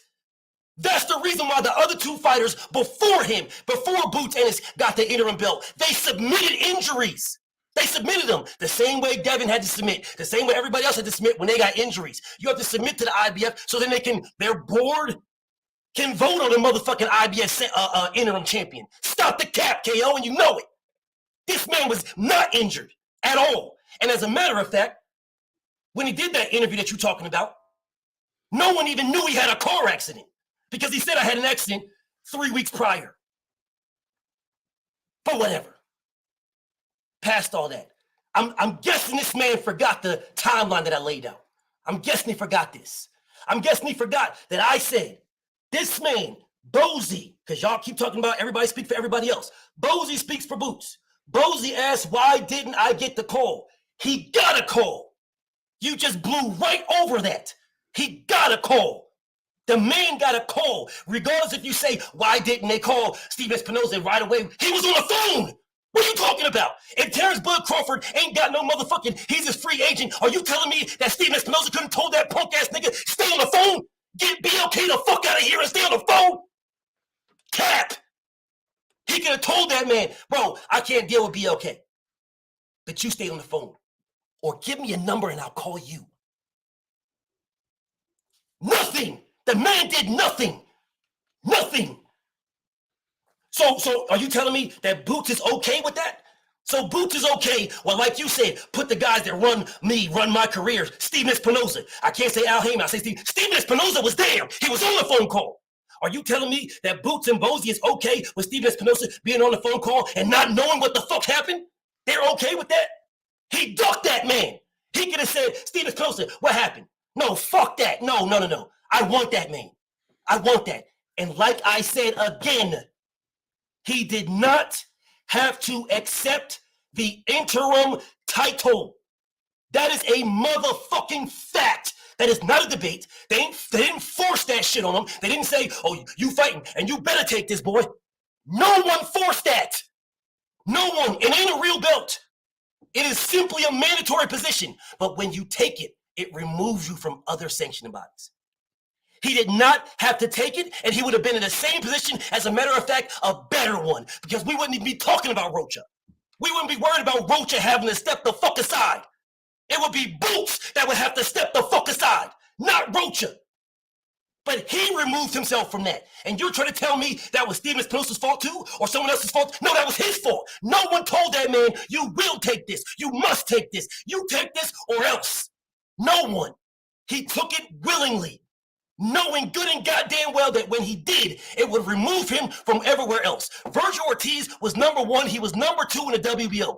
Virgil Ortiz fighting Stanis Baratheon. That moved him. When Virgil Ortiz left to fight Stanis Baratheon, guess who would have been number 1? Boots. Because guess who was number 3? Rocha. Rocha was behind Boots. So when Boots vanished, Rocha became that dude. Cap, and you know it. But he didn't duck him. He didn't duck him. But he had an opportunity to fight both champions. So if you didn't duck Crawford, what did you do? You removed yourself from the possibility of fighting a champion. A free agent champion, by the way, like you said. A guy that got nobody on him. So I can lock his punk ass down in a Showtime deal because I'm his motherfucking mandatory. But instead, he removed himself from that. So if that ain't ducking, then what the fuck is it? Time. Whoa. All right. Knockout. You got 5 minutes, baby, to come back with your rebuttal. If you remove yourself from the WBO ranking to make yourself the mandatory by becoming the IBF interim champion to fight the unified champion, the guy with more belts, the guy that BF himself has washing Terence Bud Crawford, how are you ducking Terence Bud Crawford by trying to put yourself in position to fight Errol Spence Jr.? And I understand that word got you upset, bro, but that is a lie, bro. Like, it is a 100% lie to say that Errol Spence wasn't injured when out of his own mouth he said he had to push his fight date back because he needed to recover, bro. If he's not injuring, what the fuck was he recovering from, bro? What the fuck was he recovering from? If he had a car accident and he was hurting and he was sore, what was he recovering from? What was he recovering from if he wasn't injured, bro? Like, so the man getting the IBF interim belt because they didn't know when Earl was going to be back. Shit, no one still knows when he's going to be back. He still ain't announced the fight 4-5 months later. The man let you know on camera, out of his own words, I am recovering right now. I have to push my fight date back. If he didn't push his fight date back because of a car accident, because he was hurt, because he was injured, explain to us why he pushed it back then. The fuck he pushed it back for, bro? Like, I don't understand the logic behind that shit. And then again, bro, y'all go to the word ducking and you say somebody is ducking when they do what you're supposed to do to make a fight. Bozy Ennis never said after they got the call. He didn't say that shit in February. He didn't say that shit in March. He said, why didn't they give us the call way back before they even fought Karen, bro, last year? Your timeline is all fucked up, bro. It's all fucked up with this shit.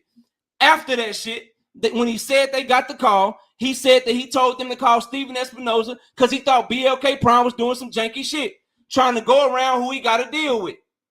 And so BLK Prime got on the phone with Steven Espinoza. Bud wasn't on the motherfucking phone, bro. Boots wasn't on the phone. Bozy wasn't on the phone. They had them call Steven Espinoza directly. That's why he said, and I quote, You got to talk to my people. And so they talked to his people. And his people told him, hey, y'all ain't really bringing shit to the table. And he told you out his own mouth because Bud Crawford not signed to them. How in the, like, where are we going with this word ducking? Real shit. Where are we going with this word ducking? Where a motherfucker can call somebody, not have no rights to the fighter, no rights to the fighter.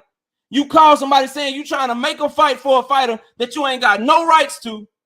And because the fight don't get made, we calling the other person a duck. When Bud Crawford could have just hit them up directly if he really wanted smoke. Bud Crawford could have, he a free agent, right? The same way Canelo can hit people up directly when he ain't signed to the zone. When he can just go over to the PBC Showtime, do what the fuck he want to do. I thought that's what Bud was a free agent for. He never fucking pursued Boots Ennis. How can you duck when no one knows what was on the phone call? We don't know why the shit didn't happen. We don't know what Boots said, or I'm sorry, what Espinoza said. We don't know what the fuck BLK Prime said. Hell, we don't even know who from BLK Prime was doing the motherfucking talking. We don't even know who was doing the talking, but we go to immediately to the man is a duck. All because he jumped out of the rankings to fight, to try to put himself in position to fight the champion that you got beaten, Bud Crawford. How the fuck do you duck Bud Crawford to put yourself in position to fight Earl Spence Jr.? How is that a duck? And again, bro, to say that Earl was not injured, bro, that is a lie. That's not true. He was clearly injured. Until you can explain to us why the man pushed his fight back. Until you can explain his own quotes out his own mouth. 1 minute. Until you can explain that, bro. You can't say that man wasn't hurt because he told you, I would have announced my fight 3 or 4 days after the accident. And the accident was reported on December the 10th. I would have announced my shit, but I had to push it back, bro. Come on, dog. That's time, bro. That's easy. Bro, all right. Bro, y'all go ahead and judge this one, but I gotta say something, bro. You go ahead and judge this one. Go ahead and judge this one, bro. Man, wow, that was on fire. Man, oh man, that first round, y'all came out swinging, baby. Man, Jay, what you think, man? What you think? Man, damn, I was hoping I had to go first. Fuck. Okay. Man, that was a hell of a round. Oh, geez, I'm gonna try not to be long-winded so we can get to the other two judges. It was a lot of good points in that round, but for me, I think the biggest thing that stuck out to me was the point that BF made about not having to accept the IBF interim belt. You know, like I get what KO was going with. You can't be ducking one guy if you're trying to fight the guy that's got the majority of the belts. But also the energy that we heard from both Bozy and Boots as far as fighting Bud, you took yourself out of that position. Whether with whatever would have happened with that phone call, you still was in the position to fight Bud. And I think, like BF said, you knew taking that belt will remove you from that situation. So in a close round, that's the one that kind of sealed it for me. And I'm gonna give that round. I'm gonna edge it to BF round 1 for me. All right, there we go. We talking about Boxiana, the menace, the queen. What do you think?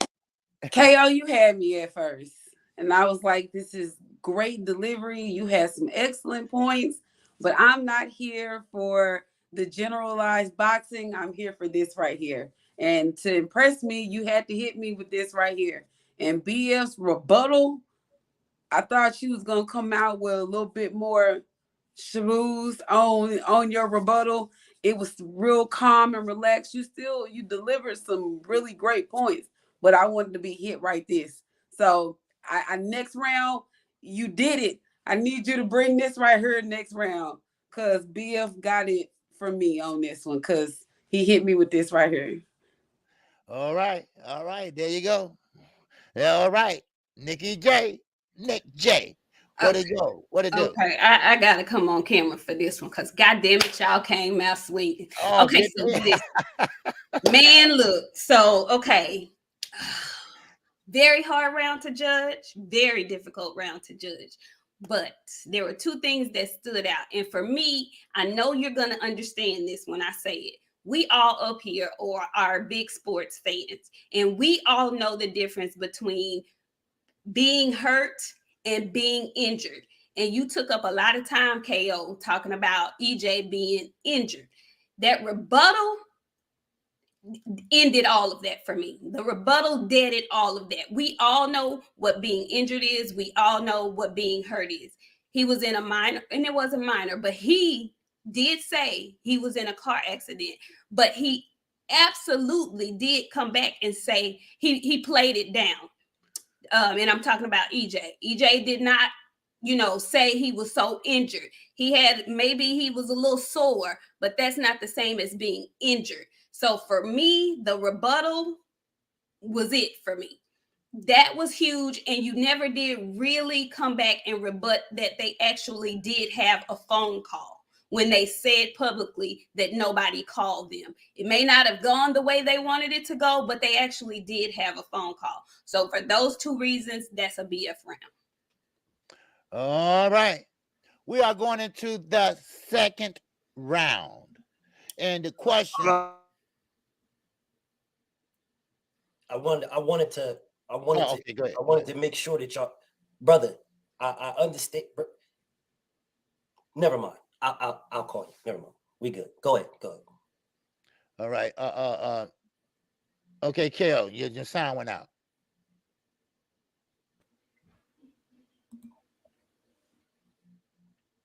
What you were gonna say, man? Why my shit keep? It's all good, King. My shit keep tripping, bro. It's my all shit good, going up. It's all good, family. Let's get to it.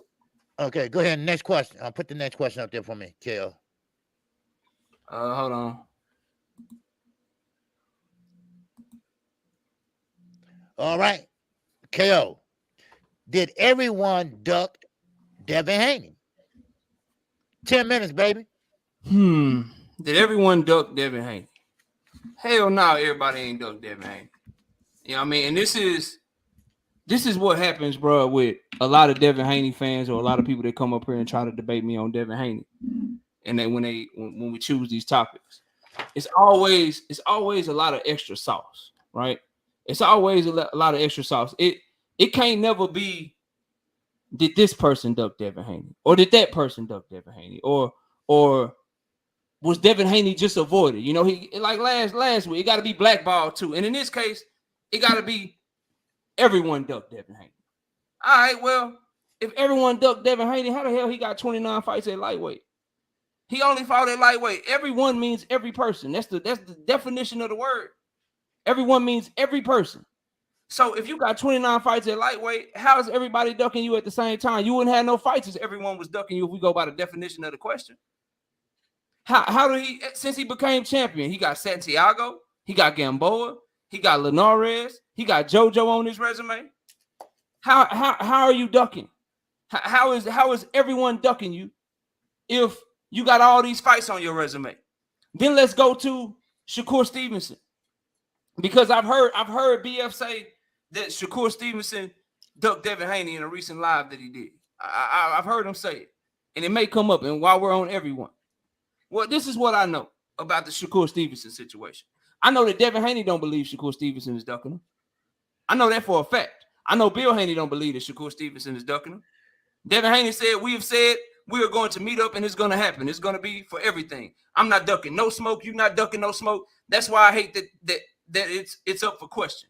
We got to keep saying it because it's obvious. I'm not ducking nothing. You not ducking nothing.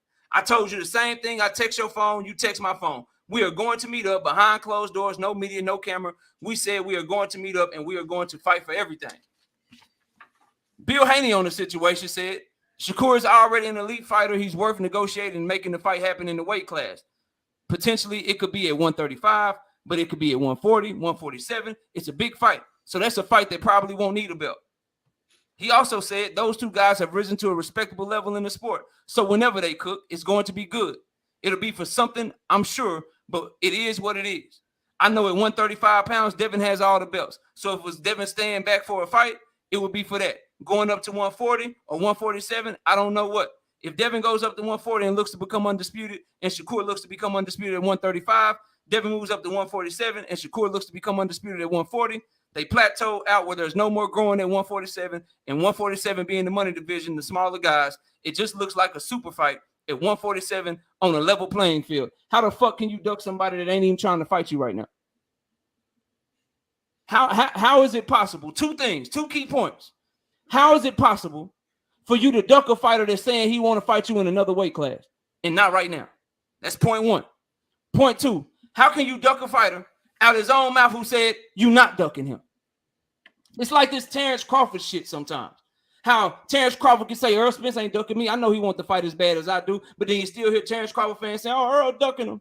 Earl ducking Bud Crawford. He ducking Bud Crawford. But y'all don't listen to your own mans. So I'm asking all Devin Haney fans, listen to your own mans. The man said out his own mouth, I know you ain't ducking me, and I ain't ducking you. So that's one guy right there. We could stop the round, but we'll keep going for entertainment's sake. That's one person that didn't duck him. So by definition of the question, everybody can't be ducking him. Everybody can't be ducking him if we got one person that he's saying ain't ducking him himself. But then let's go to the one that y'all all love to talk about, bro. Let's go to the one that y'all all love to talk about. Everybody love to talk about Tank. Everybody love to talk about Tank, acting like Tank ducking Devin. Tank don't want no smoke with Devin. All this old extra shit. Here's the facts of the matter. Devin was on the same network as Tank, and he left in 2019. Devin Haney has always said he want to fight Tank. He said that he want to fight Tank, but what action has he put behind it? Has he ever said, I'll take the same deal Rolly Romero took, like he did with Kambosos and Lomachenko? Did he ever realistically try to pursue Tank Davis, or did they just pop a bunch of shit to each other? Or did they just pop a bunch of shit to each other? Did they just talk shit to each other and nobody send no offers? What we know is that Devin Haney signed a 3-fight deal back in 2022. 2 fights with Kambosos, 1 fight with Loma, which is coming to fruition. How can you duck an unavailable fighter? You got Bob Arum telling you out his own mouth, I'm making Devin Haney versus Devin Haney and Kambosos. I'm making the winner fight Lomachenko. That's the fight I'm looking to make. He flew Devin out, had Devin get in the ring at the Lomachenko fight. Had him get in the ring at the Lomachenko fight to build up their fight. The man is telling you what their plans are. He's telling you what their plans are. But you'll still call Tank Davis a duck because him and Devin ain't fought yet. Devin can leave the network that Tank is fighting on to go get a bag at the zone. Go get your bag, young king. Get your money, no problem. He could do that shit, and y'all will still call him a duck. Even though Devin left where Tank was at. Left where he was at. Left where he was at, but he chasing Tank, though. It's like it's not enough for you guys that Ryan Garcia did duck him. It's not enough for you guys that Loma ducked him. It's not enough for you guys that Teofimo ducked him. That's not enough. We can't just keep it right there. You always got to throw some extra shit that don't make no sense on top of the argument, bro. And that's what kills you guys every time. Everyone did not duck Devin Haney. If everyone ducked him, he would have no fights. He would have no belts. He would have nothing. Nothing whatsoever. But he do got belts. He did get fights. Hell, Kambosos didn't even duck him. Lou DiBella was just searching for a motherfucking network deal. Let's keep it 100. Eddie Hearn dropped the ball because Lou DiBella was looking for a network for his fighters. He was looking for a network for his fighters, and so he went over the Top Rank to get the Lomachenko deal because they were offering Lou DiBella a network for his fighters. That ain't got shit to do with Kambosos. If Kambosos was ducking Devin Haney, why the fuck would he take the rematch after getting beat so convincingly? He signed up to get his ass whooped again. But he ducked him, though.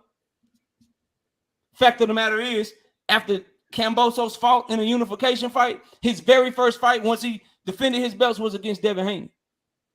So the fact that we can point to multiple people that did not duck Devin, we can point to Shakur Stevenson. We can point to Tank Davis. We can point to Kambosos. We can point to guys that didn't duck Devin, means that everyone didn't duck him. And he hasn't been pursuing the people that y'all claim he pursuing. They tell me that he pursued Tank Davis, that he was searching to fight Tank Davis. Oh, well, he said that he was going to step in for Rolly. Back in December 2021, knockout, that's what he said. He going to step in for Rolly Romero. All right, cool, no problem. No problem, but he announced the fight with JoJo Diaz 2 days later. 2 days later. How that work? You already had a fight, bro, but you was chasing on Tank Davis though. The fact of the matter is, all Tank Davis and Devin Haney are right now is Bud Crawford and Errol Spence 2021, 2022. Ain't nobody duck no fade yet. We'll find out when they both free. We'll find out when Tank get done with 2 Ryan, minutes. get done with Loma if he win the fight. That's when we'll find out if somebody ducking. Y'all throw this duck word around loosely. Ain't nobody sent no paperwork. Devin ain't sent shit to Tank. Tank ain't shit to Devin. All they doing is talking on social media, and their team's talking a bunch of shit. But ain't nobody running down on nobody, bro. So Tank didn't duck him. Kambosos ain't duck him. Shakur ain't ducking him out his own mouth. Out his own mouth, he ain't ducking him. So how can everyone be ducking you when I can point to 3 people that ain't ducking you? Make that shit make sense. That's my time. All right. You must not know who the fuck I am. My name is Best Fight the Goddamn Best. That's who the fuck I am. So I don't know what the fuck type of weird type of energy you trying to push on this goofy ass nigga Tank. That nigga ducked the shit out of Devin. Fuck we talking about, nigga? What we talking about? He ducked the shit out of that man. Motherfucker. Now you say, oh, everybody. Well, everybody includes Tyson Fury, Deontay Wilder, Jarrell Big Baby Miller, and a lot of other motherfuckers. You know good and goddamn well who the fuck I'm talking about. Teofimo Lopez ducked the shit out of that man. Vasily Lomachenko took a whole nother belt that don't even exist to duck this nigga. What the fuck is we talking about? You say Shakur Stevenson didn't duck him. Nigga, I got receipts. I can read him the fuck off. This nigga ducked the shit out of that man. He said he wanted undisputed at 126. Facts. Didn't do shit. Wanted undisputed at 130. Facts. Didn't do shit. This nigga just did an interview. Said that he's a fucking 130 pounder. You want me to play it? The nigga said I'm really not 135. I'm really small for the weight. I'm really a 130 pounder. Well, pussy, you lost your bill of scales. Fuck we talking about? You could have moved up and became this nigga's goddamn mandatory, and you know that. So it's a fine thing that you mentioned Errol Spence and Terence Crawford. Is that what they are? Well, in this situation, Devin Haney is Errol Spence. Chasing this nigga the fuck down. Yeah, there's a difference. It ain't we just Terence Crawford and Nick Cap, and you know it. Ryan Garcia ducked the shit out of that man. Was this mandatory? Motherfucking Teal ducked him. Loma ducked him. Shakur ducked him. That nigga hasn't fought not one fighter. Not one. And just like his fucking master, Terence Budrick Crawford, his mentor, his greatest fighter, oh, it's my friend right here, blah, blah, blah. Well, his friend moved up and fought right away. Oh, by the way, guess what happened when he moved up? Motherfucking Jeff Horn signed a 3-fight deal. I wonder what that 3-fight deal was. Could it have been Manny Pacquiao? Did we know who the fuck this bum-ass nigga was fighting afterwards? Because that's a top-ranked play. If you want to fight my fighter, you will sign a 3-fight deal. I got you for 3 fights. Ain't nothing new with this shit. You act like it's new with Devin. He went over the top rank and this is some new shit. No, that's their fucking pattern. That's what they do. That's why Jeff Horn was signed a 3-fight deal to get Manny Pacquiao. That's why. But we are sitting here saying, oh, we all know that Devin was going to fight Loma. We don't know shit. Because if we would have known that, then we would know who Jeff Horn was going to fight. And we didn't. But you'll say, oh, but Bob Arum said we fighting Loma. That's what Bob Arum said. But Bob Arum also said, I want Shakur Stevenson versus Gervonta Tank Davis. He also said that. So which part of Bob Arum are we believing? The side that he says he wants Devin to fight Lomachenko, or the side that he said he wants Shakur to fight Tank? Now, I know you're going to come at me with some cross-promotional shit. But the last I checked, because you brought out this, oh, well, Devin was on Showtime, man. He could have stayed on Showtime. Bro. He could have stayed. Ryan Garcia ain't on Showtime. Gervonta Tank Davis sent this nigga a contract in 2019. Facts. Call me a liar. Facts. Sent him one. He said it. We sent something to Ryan Garcia. Ryan Garcia mysteriously, magically has his pussy was hurt, his menstrual's on, whatever the fuck it was. He moved out the way. Oh, I'm fighting Pacquiao. Or did you forget that too? Dream fight. Yeah. But you can send a cross promotion to Ryan in 2019, but you couldn't send shit to Devin in the same year when he called you out and tweeted a Tank versus Devin 2020. But nothing though, right? But you know what this nigga's response was? Gervonta Tank Davis' response was, he don't want, that's not him. That's his dad speaking. My daddy gave me that chain. That's Tank's response. That nigga wanted zero smoke and still doesn't. We gonna bypass the fact that Tank Davis himself said, you beat Bozo, fight me next. We're going to bypass that. Are we going to bypass the fact that the 3 fights, now y'all niggas come to me all the time, man, when Bill says something, he speaks for Devin. Well, Coach Cal said the 3 fights for Tank, the 3 are George Kambosos. Yeah, we're going to fight George Kambosos. He said he's going to fight us in our backyard. I'm going to hold him to that. Devin Haney and Ryan Garcia. That's what he said. Now you tell me where the fuck Hector Garcia came into play. But y'all niggas keep running around here giving me all these goofy ass excuses about how these niggas don't sell. This nigga don't sell and that nigga don't sell. Well, what the fuck did anybody sell this nigga for? Who? Who the fuck sold that is better than Devin to sell anything? But you niggas will run with that. That's the reason why Tank don't got it. It's the business, BF. It's the business. But none of you niggas can tell me what the fucking business is. But it's the business. The business is the reason why. It's the business. We all know the business. What fucking business? You niggas can't tell me what the business is, but you'll use it as a motherfucking excuse because you know that nigga ducked Devin. He ducked the shit out of that man. Ducked the fuck out that man. Oh, listen. And then they come back to ask this nigga, hey, well, you said you're going to fight Devin next. He said, no. I'm going to fight Devin if he wins. That's what he said. I'm going to fight him if he wins. Well, he won. Then the man called him out, and all you niggas come out here, oh, man, no, you got to fight Bozo. Bozo exercises rematch clause. He exercises, you got to fight Bozo. And y'all come with this same Wilder Fury shit every fucking time. Tyson Fury was taken to court.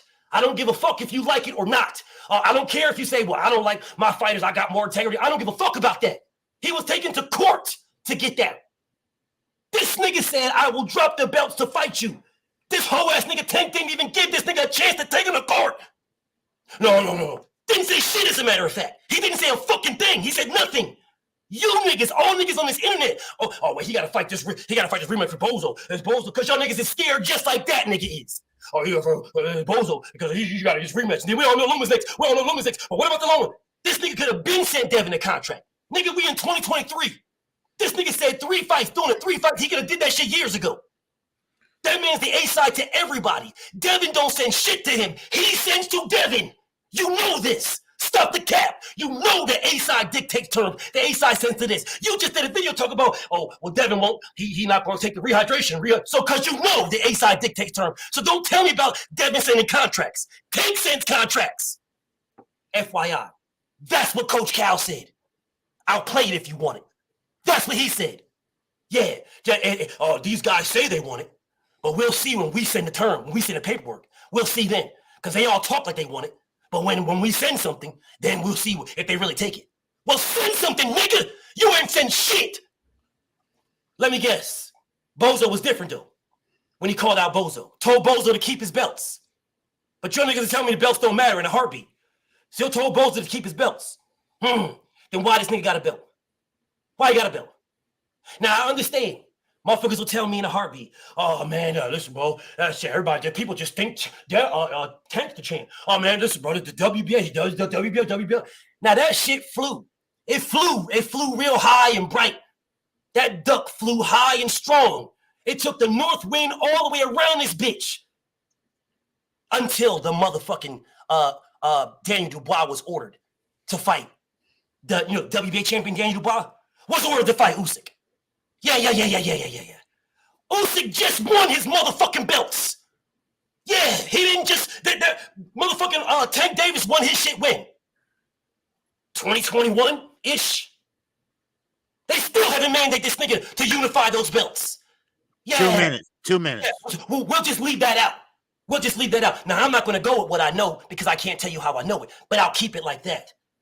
Yeah, they unifying belts everywhere else. As a matter of fact, the WBA came out and I want to say in the beginning of 2021 or 2022, where they say they're getting rid of the WBA regular belt. Well, I'm trying to figure out why Tank still got one. Why he didn't get mandated yet to fight Devin Haney. Fuck what he wants. Why didn't he get mandated? I'll tell you why. Because that nigga said he's going a different direction if they do. That nigga ducked the shit out of Devin and been ducking Devin. Been talking about, oh man, I ain't getting no contracts. Well, which one is it, nigga? Do you got to get one, or are y'all sending one? Or is Devin the A side, or Devin the B side? You talk about sending, nigga, what the fuck do you want? What do you want? Does anybody know what this nigga want? Don't fucking sit here and try to tell me Fonseca, oh, you got to get the bag because, these guys don't sell. Devin don't sell. That's the reason why you fighting Fonseca. The fuck did Fonseca sell? What did he sell? Man, we got. Rolly, what the fuck did Rolly sell? What's Rolly's numbers? What did he do against Marinez? Not a motherfucking thing. Not a bitch-ass thing. But yeah, he gets to fight. Oh, he was a mandatory, BF. He was the mandatory. Well, I guess I hope he keeps that same motherfucking energy for Frank Martin coming up next. I hope he does. Hold on the topic. That nigga ducked the shit out of Devin, and so did Shakur. But thank you for agreeing with me that everybody else fucking ducked that man too. Time. All right. We got 5 minutes. Rebuttal. Go ahead, KO. Shoot your shot, baby. It's funny how we keep hearing that Shakur Stevenson ducked Devin Haney from guys like my brother BF, but Devin Haney himself said he ain't ducking him, bro.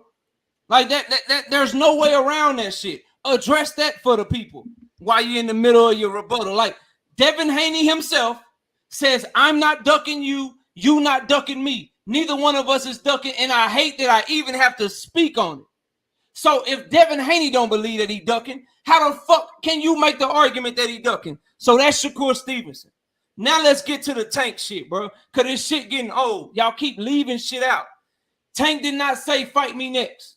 Tank said, if you win, I want to fight you next. Then the interviewer said, well, he has a rematch clause.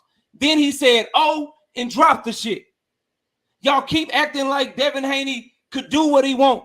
Like he didn't sign a 3-fight deal.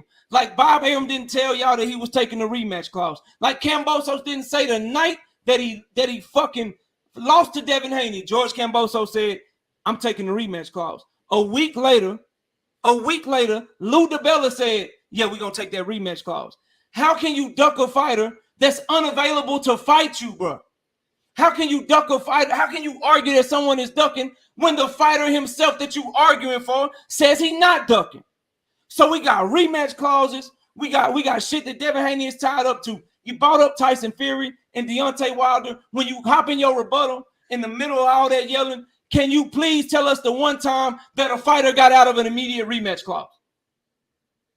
Since Devin Haney was free to do what the fuck he want. Since Tank Davis ducked him by not scooting in to fucking try to send a contract to him in the middle of the rematch clause. Who would do that stupid shit? Hey, I know you're in the rematch clause, but let me try to send you a contract, get you out of it real quick. You want him to do some Anthony Joshua shit where Eddie Hearn and Anthony Joshua kept negotiating with Tyson Fury and AJ was out the ring for a fucking year plus because they kept believing the bullshit that Tyson Fury did not have to fight Deontay Wilder? That's what you wanted Tank to do? That's what you wanted him to do, bro? Stop, bro. Like, that's some bullshit, dog. Tank Davis did not duck that man at all, bro. Then you said you talked about the mandated shit. Tank Davis could have been mandated to fight Devin Haney. Why the fuck would you just call him the A side, but he's supposed to risk taking the 75-25 split for a fighter that's unavailable? For when you can just negotiate the deal and try to make the fight happen when both of y'all are free? You cannot duck unavailable fighters, bro. And Devin said that he would drop the belts to fight Tank. Bro, his daddy said that shit, and I told you it was cap. I told you it was cap. He also said what you left out is that we was mandated, George Kambosos, he had a rematch clause for the belts. He didn't have a rematch clause for Devin. He had a rematch clause for the belts. How that shit makes sense, bro? So you mean to tell me that George Kambosos got it in the contract with the WBO, the IBF, the WBC, and the WBA that he going to be able to fight for the belts no matter who got him if Devin able to drop him? So that's cap, bro. That's not true. Name one. So that's two things. Name a time in history that's happened where a fighter was able to get it in the contract that if somebody dropped all their belts, they was able to fight for the belts anyway, no matter the opponent. Name one time that shit happened. That shit ain't never happened, bro. Just like ain't nobody ever got out of a fucking immediate rematch clause. Kambosos had all the power. If you're not free to fight, ain't nobody ducking you. He ain't been free to fight since he signed that deal with Top Rank. That's why everybody was bitching about that shit, bro.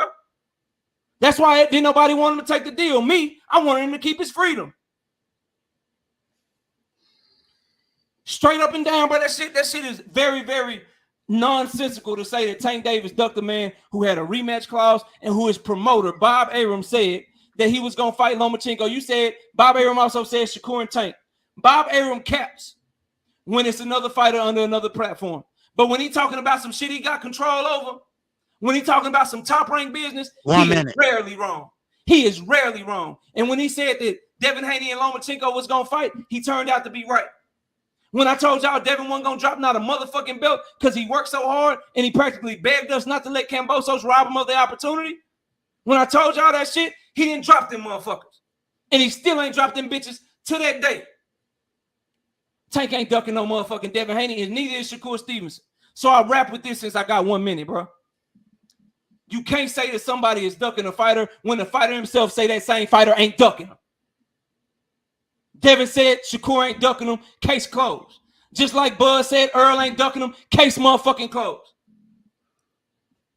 Devin Haney was never available to fight Tank Davis when he was doing all that talking in 2022. He had obligations. You cannot duck a fighter that's contractually obligated to somebody else. No one's doing that stupid shit. Al Haymon was too smart for that shit, man. That's all I got. It's funny. It's funny you bring up that. Terence Crawford said that Errol Spence ain't ducking. It's funny you bring it up because Terence Crawford said that Errol Spence was ducking that man for fucking years. I don't know where the fuck you been at, KO, but Terence Crawford has been saying that Errol Spence has been ducking him for years. Don't blame me. I ain't the fault for nothing this fight falling through. He's been saying it for years. Where the fuck you been at? But whatever. This man is telling me that Shakur Stevenson could not move up and become the mandatory when it's written in the motherfucking rules. This man is trying to tell me this now. I don't give a fuck what Devin said. I don't care. Let me read what Shakur Stevenson said. Let's read this. Let me put it on the screen. Yeah, let's put it on the screen so everybody can see that. Yeah, let me make it try to clear for y'all. I'll read it for you. Yeah, productive and pleasant meeting with Bob Arum on Friday. Lomachenko can happen in Saudi Arabia, meaning can happen. It wasn't signed. Also, anyone distracting or concerned, Top Rank is not offering a 4-fight option for Shakur Stevenson. Who wants this? I'll send it to everybody. And you know what Shakur Stevenson said? Focus on Lomachenko. That's what Shakur said. There was no fucking fight. There was no fight. Devin Haney was not signed. That shit just became official, a month ago? Not even. This month, the beginning of this, and the middle of last month, that shit just became official. Fuck is we talking about? If Shakur wanted to smoke, he could have fucking got it 2 times. Let me read else what he said. Let's read else. Because I wasn't going to do this, but I'm going to do it. Let's read else. So, Bill Haney says, because Shakur says, you are a fucking goofy old clown ass nigga. You're not even the motherfucker fighting. Bill Haney says, nigga, I got love and money. What's popping? I got love and money. What's popping? I got love and money. What's popping? This nigga says, get your old goofy ass out my DM. Trill says, nigga, that don't work. You DM me. Yeah, I can keep going. The nigga said, Trill said, damn, did I miss this one? And he said, yeah, I guess you did. There was no fight signed. He ducked that man. He ducked him. I don't give a fuck what you say or try to spin it. I got the proof. He ducked that man. He could have moved up and became his WBO Mando. That is the right of a WBO super champion, and that's the fuck what Shakur was. Again, you failed to bring up the fact where I told you Shakur Stevenson just did an interview. He just did one where he said, I'm really a 130-pounder. Pussy, you threw your belt away. You threw away your option to fight motherfucking Devin Haney right away. Then you moved up there and talk about, oh, well, I want Devin. And then text this man immediately talk about, oh, they made me do it. Fuck out of here, nigga. You don't want the smoke. You want to build. That's what you want. So I don't give a fuck who said what, nigga. I got the proof. So then you want to talk about, oh, man, he's got Tank. Tank can't. Listen, bro, Tank couldn't do it because Devin was in a contract. But Devin still didn't drop his belts because Tank didn't send him an offer. Or did we forget that Tank's the fucking A-side? Did we forget this? It didn't stop this little midget-ass nigga from sending 2 contracts to 2 fucking Garcias. It didn't stop him from doing that, did it? Because that nigga store did do it. He sent 2 to niggas. Oh, by the way, you brought up, when you do that, when the fighter got to fight, Ryan Garcia was signed to fight Marcito Gesto. Or whatever bum-ass nigga he was signed to fight. Whoever the fuck that bum-ass nigga was. Yeah, it was signed. All on BoxRec and everything. And then magically and mysteriously, Ryan says, when they asked that man, why no fight right here? Why no fight? He said, oh, I'm just worried about Tank. I know everybody saw that. I know everybody saw on BoxRec the fighter that Ryan Garcia was about to fight. I know everybody saw that. And I know motherfuckers will say to me, "Oh well, one minute. Well, BF, Boxford is all weird. Boxford is wrong. So Boxford, I don't give a fuck what he had a fight. He had a fight. All right, so you can say whatever the fuck you want about how and explain to me when Tyson Fury, when a fighter had to get out of a contract and didn't. He took him to court, nigga. He took him to court. Or did you forget that? They didn't even give Kambosos didn't get an opportunity to take Devin to court. Because this whole ass nigga didn't send no fucking contract or nothing. The A side didn't send shit because he don't fucking want it. Time. Wow. Man, oh man, they came out swinging since round 1. Wow, oh, wow. Man, are y'all enjoying this or are you enjoying this? I know I am. Wow. Man, Nikki J, what you think about that round? Wow. Yes, sir. What you think? Oh, this is a lot.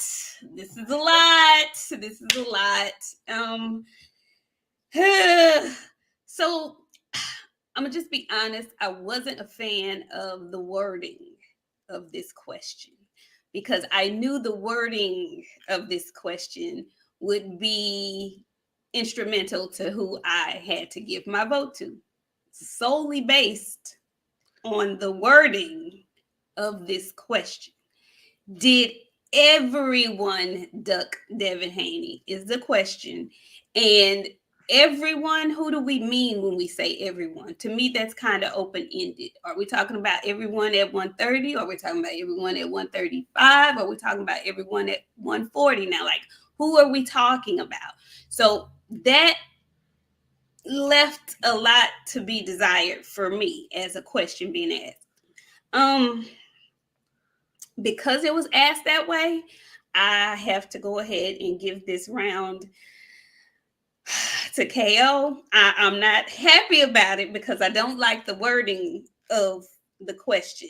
But to say that everyone, and I'm assuming that's 135, 130, 140, I guess that's all I have to go on. Assuming everyone, you can't say everyone because you don't know. I don't know all the facts, and all the facts are not known to everybody. So for that reason, and for that reason alone, I'm giving this round to KO. All right. Yes, sir. All right. They call her the lovely queen, the menace, Boxiana. How did you see it?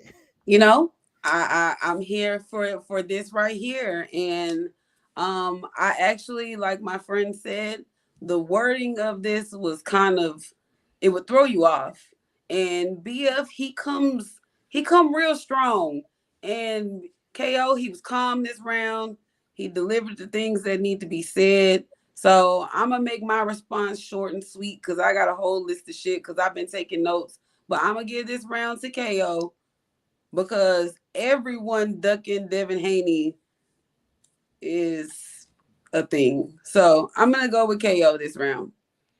All right, man. Oh, man, this is heating up. You got to love it, baby. It's fantastic. All right, what do you think, Jay Chestnut? Man. For me, man. Okay, so I agree with the other two judges, man. It was a odd wording of the question. I did take it as I perceived that question to mean the top guys, the people that matter at 135. Did they did they duck Devin, right? BF, you had me, you got me with the Shakur thing because we saw Terence Crawford do it with the WBO belt, going from undisputed and going right to the WBO belt. So you had me at Shakur. I just the Tank Davis one, like for me, I just think I wasn't convinced enough. You know what I'm saying? That he actually ducked him. Yes, he could have sent the offer, but like KO said, man, when Bob Arum say what's gonna happen with his fighters, the control he has over his fighters, that's generally what happens in house. You know what I'm saying? So Bob try to keep that stuff, you know what I'm saying, in house and keep control of it. And I think that's the point that stuck the strongest for me. So I slightly edged that round to KO for me, close round. Wow. Man. All right, man. I'm talking about, man. We talking about 0-3 around, baby. All right, KO coming up. Man, oh man, we're going into the last and final round. Let's have the question, baby. Let's have the question. The question is this right here. Okay, the question is, judges. Since y'all didn't like the question, BF and I decided that y'all can pick the third question. All right, judges. So y'all each throw out a question, agree to the question that y'all want to ask us. Wow, yeah. Wish I had told me this earlier. Damn, right, damn. No, ask any topic, any topic in boxing. They all in the comments talking about we the ones changing stuff. Ask the original question. We don't have an original question. Okay, I got one. I got one. All right. At 135 pounds, who is a bigger threat to Devin Haney's undisputed reign? Shakur Stevenson or Tank Davis? Good ass motherfucking question. I'm in agreement with that. We agree on that topic though. Y'all do? Yeah, we both think that Tank. Okay, all right. Let me get back into the thinking cap. Hold on. Oh, y'all. Make sure everybody hit the like button. If you haven't hit it, make sure you hit it. All right. Got a great debate going on right here. We're in the last and final round. So make sure everybody show your love and hit the like button. All right. If you haven't subscribed to Knockout Box, make sure you subscribe. You can keep that question. You can keep that question. If you want to. You have to reword it a little bit. It will have to be how you want to reword it, bro. I'm cool because I know you think Tank is, and I do too. So I don't want to. You know what I mean? Yeah, I do. I think I ain't trying to have we 1-1 right now. We don't need to be, or one of us don't need to be arguing some shit we don't agree, we don't believe in, bro. You know what I mean? What about who's gonna get the initial shot at Devin between the guys that you listed, between Ryan Garcia, Tank, and BF? You do. That's not good. That's not good. Yeah. We can throw some out. Can we have the chat put some questions in there? Yeah, y'all help us out. Put some questions in there, man. Who has the strongest resume? I like that. Or what we debated that before. That's the topic that we did before on the. Oh, what about this one? We could do two more. Like we only got one rebuttal. You could add a third rebuttal to that for both of us, for both of the questions that we already have, if you want it. That's an option too. Yeah, we can redo one of the questions. No, just a rebuttal for them. Okay, which one you want to do a rebuttal for? Wait, what was his question? I want to hear what his. I'm just saying that's an option. That's an option. Okay. What's your question, Jay? I'm gonna go true hardcore here. Who needs undisputed at 175 pounds more, Dimitri Bivol or Archer Beterbiev? Ooh, I like that. We're going true hardcore here. None of this casual shit. Okay, we could do that because I say Bivol needs it more. Okay, and I think Beterbiev needs it more. Okay, perfect. Hey, and you know what? I'll wait till after the debate. I'm gonna wait till after the debate, but I got something I want to say to BF and something I need to say to everybody in the chat. We'll wait till after the debate, so y'all stick around, man, because it's real important. But go ahead. All right. Okay. So this is why I say Bivol needs it more. Okay. Bivol had a Canelo Alvarez fight, right? Bivol is styling, shining off of a Canelo Alvarez fight. So they're looking at Bivol as he's that guy. Bivol. He's the guy, man. Bivol, he's the one that got to run through. It's Bivol. But if Bivol doesn't get undisputed that Canelo Alvarez already has, what is he? Because Artur Beterbiev has 3 belts. That'll be like someone telling me that Errol Spence needs it more than Terence Crawford. Because Terence Crawford, whatever reason, when Terence Crawford hasn't done anything at 140 and Errol Spence has. You know what I'm saying? Bivol needs that to solidify, right? You got a fluke win or a regular win over Canelo, however you want to slice it. Because a lot of people are saying that was a fluke win. A lot of people are saying it. Even Canelo Alvarez says he won that fight. So a lot of people say it's a fluke win. So you got a fluke win over Canelo. But if you never fight Canelo, and then you fight Artur Beterbiev, and you become undisputed, Now you can say, I beat Canelo and I'm undisputed. You can do that. Without that, you just got a fluke victory. No one's looking at Beterbiev and saying he got a fluke anything. Beterbiev demolishing people. That's a knockout artist. As a matter of fact, people are saying Canelo ducked Beterbiev. They're saying he ducked him. You went up and fought Bivol instead of Beterbiev. Why didn't you fight Beterbiev? If you wanted legacy and undisputed and blah, blah, blah, why didn't you fight the guy with, at that time, had 2 belts? Or did he have 3? Whatever. But he had more belts than Bivol. So why didn't you fight the guy with more belts to do that? You know what I'm saying? People are saying Canelo ducked that man. They're not giving Bivol that. Bivol's on this high horse right now. How's he going to follow it up? If you can follow it up easy, bro, truth be told, he don't never got to fight Canelo again. He can live off, he can ride off into the sunset with that victory. He can ride off into it. But without undisputed, they're going to look at him. You got a fluke. It was a fluke. Canelo landed more shots. Canelo this, Canelo. If you top that with undisputed, nobody's putting that energy on Beterbiev. He don't got that energy. As a matter of fact, nobody even cares. Bro, this nigga can fight a ball. He just fought Yard. The nigga that ducked him like in 5-6 years ago. He just ducked this man. He fought this man. He's about to fight who? Caleb again? Niggas ain't checking for Yard, bro. I mean, for Beterbiev. Ain't nobody checking for that nigga. He can skate along and do whatever he's doing. It is Bivol that people are waiting for. What you gonna do? It's Bivol that got the spotlight on him. It's Bivol. Beterbiev can just skate on by. He can just skate. He can skate. Honestly, just skate. Bivol got a light on him. That was a fluke. You didn't get that off. You didn't get that. I bet you won't work. Do it again. Ain't nobody telling Beterbiev to fight Canelo Alvarez. And that's, if you want to keep it a buck, that's Bivol's life. That is his resume. I get it. He fought other fighters. I get it. But ain't nobody checking for them niggas. They're checking for Canelo Alvarez. That's what they're checking for. Canelo. Beterbiev already got a pass on Canelo because niggas think that Canelo will duck that man. Canelo gets knocked out and blah, blah, blah. Beterbiev walks him down. He got a pass, bro. Beterbiev got a Bivol don't got one. He don't got no pass. You fought that man. Canelo Alvarez believes he win. A lot of Canelo's fans believes he win.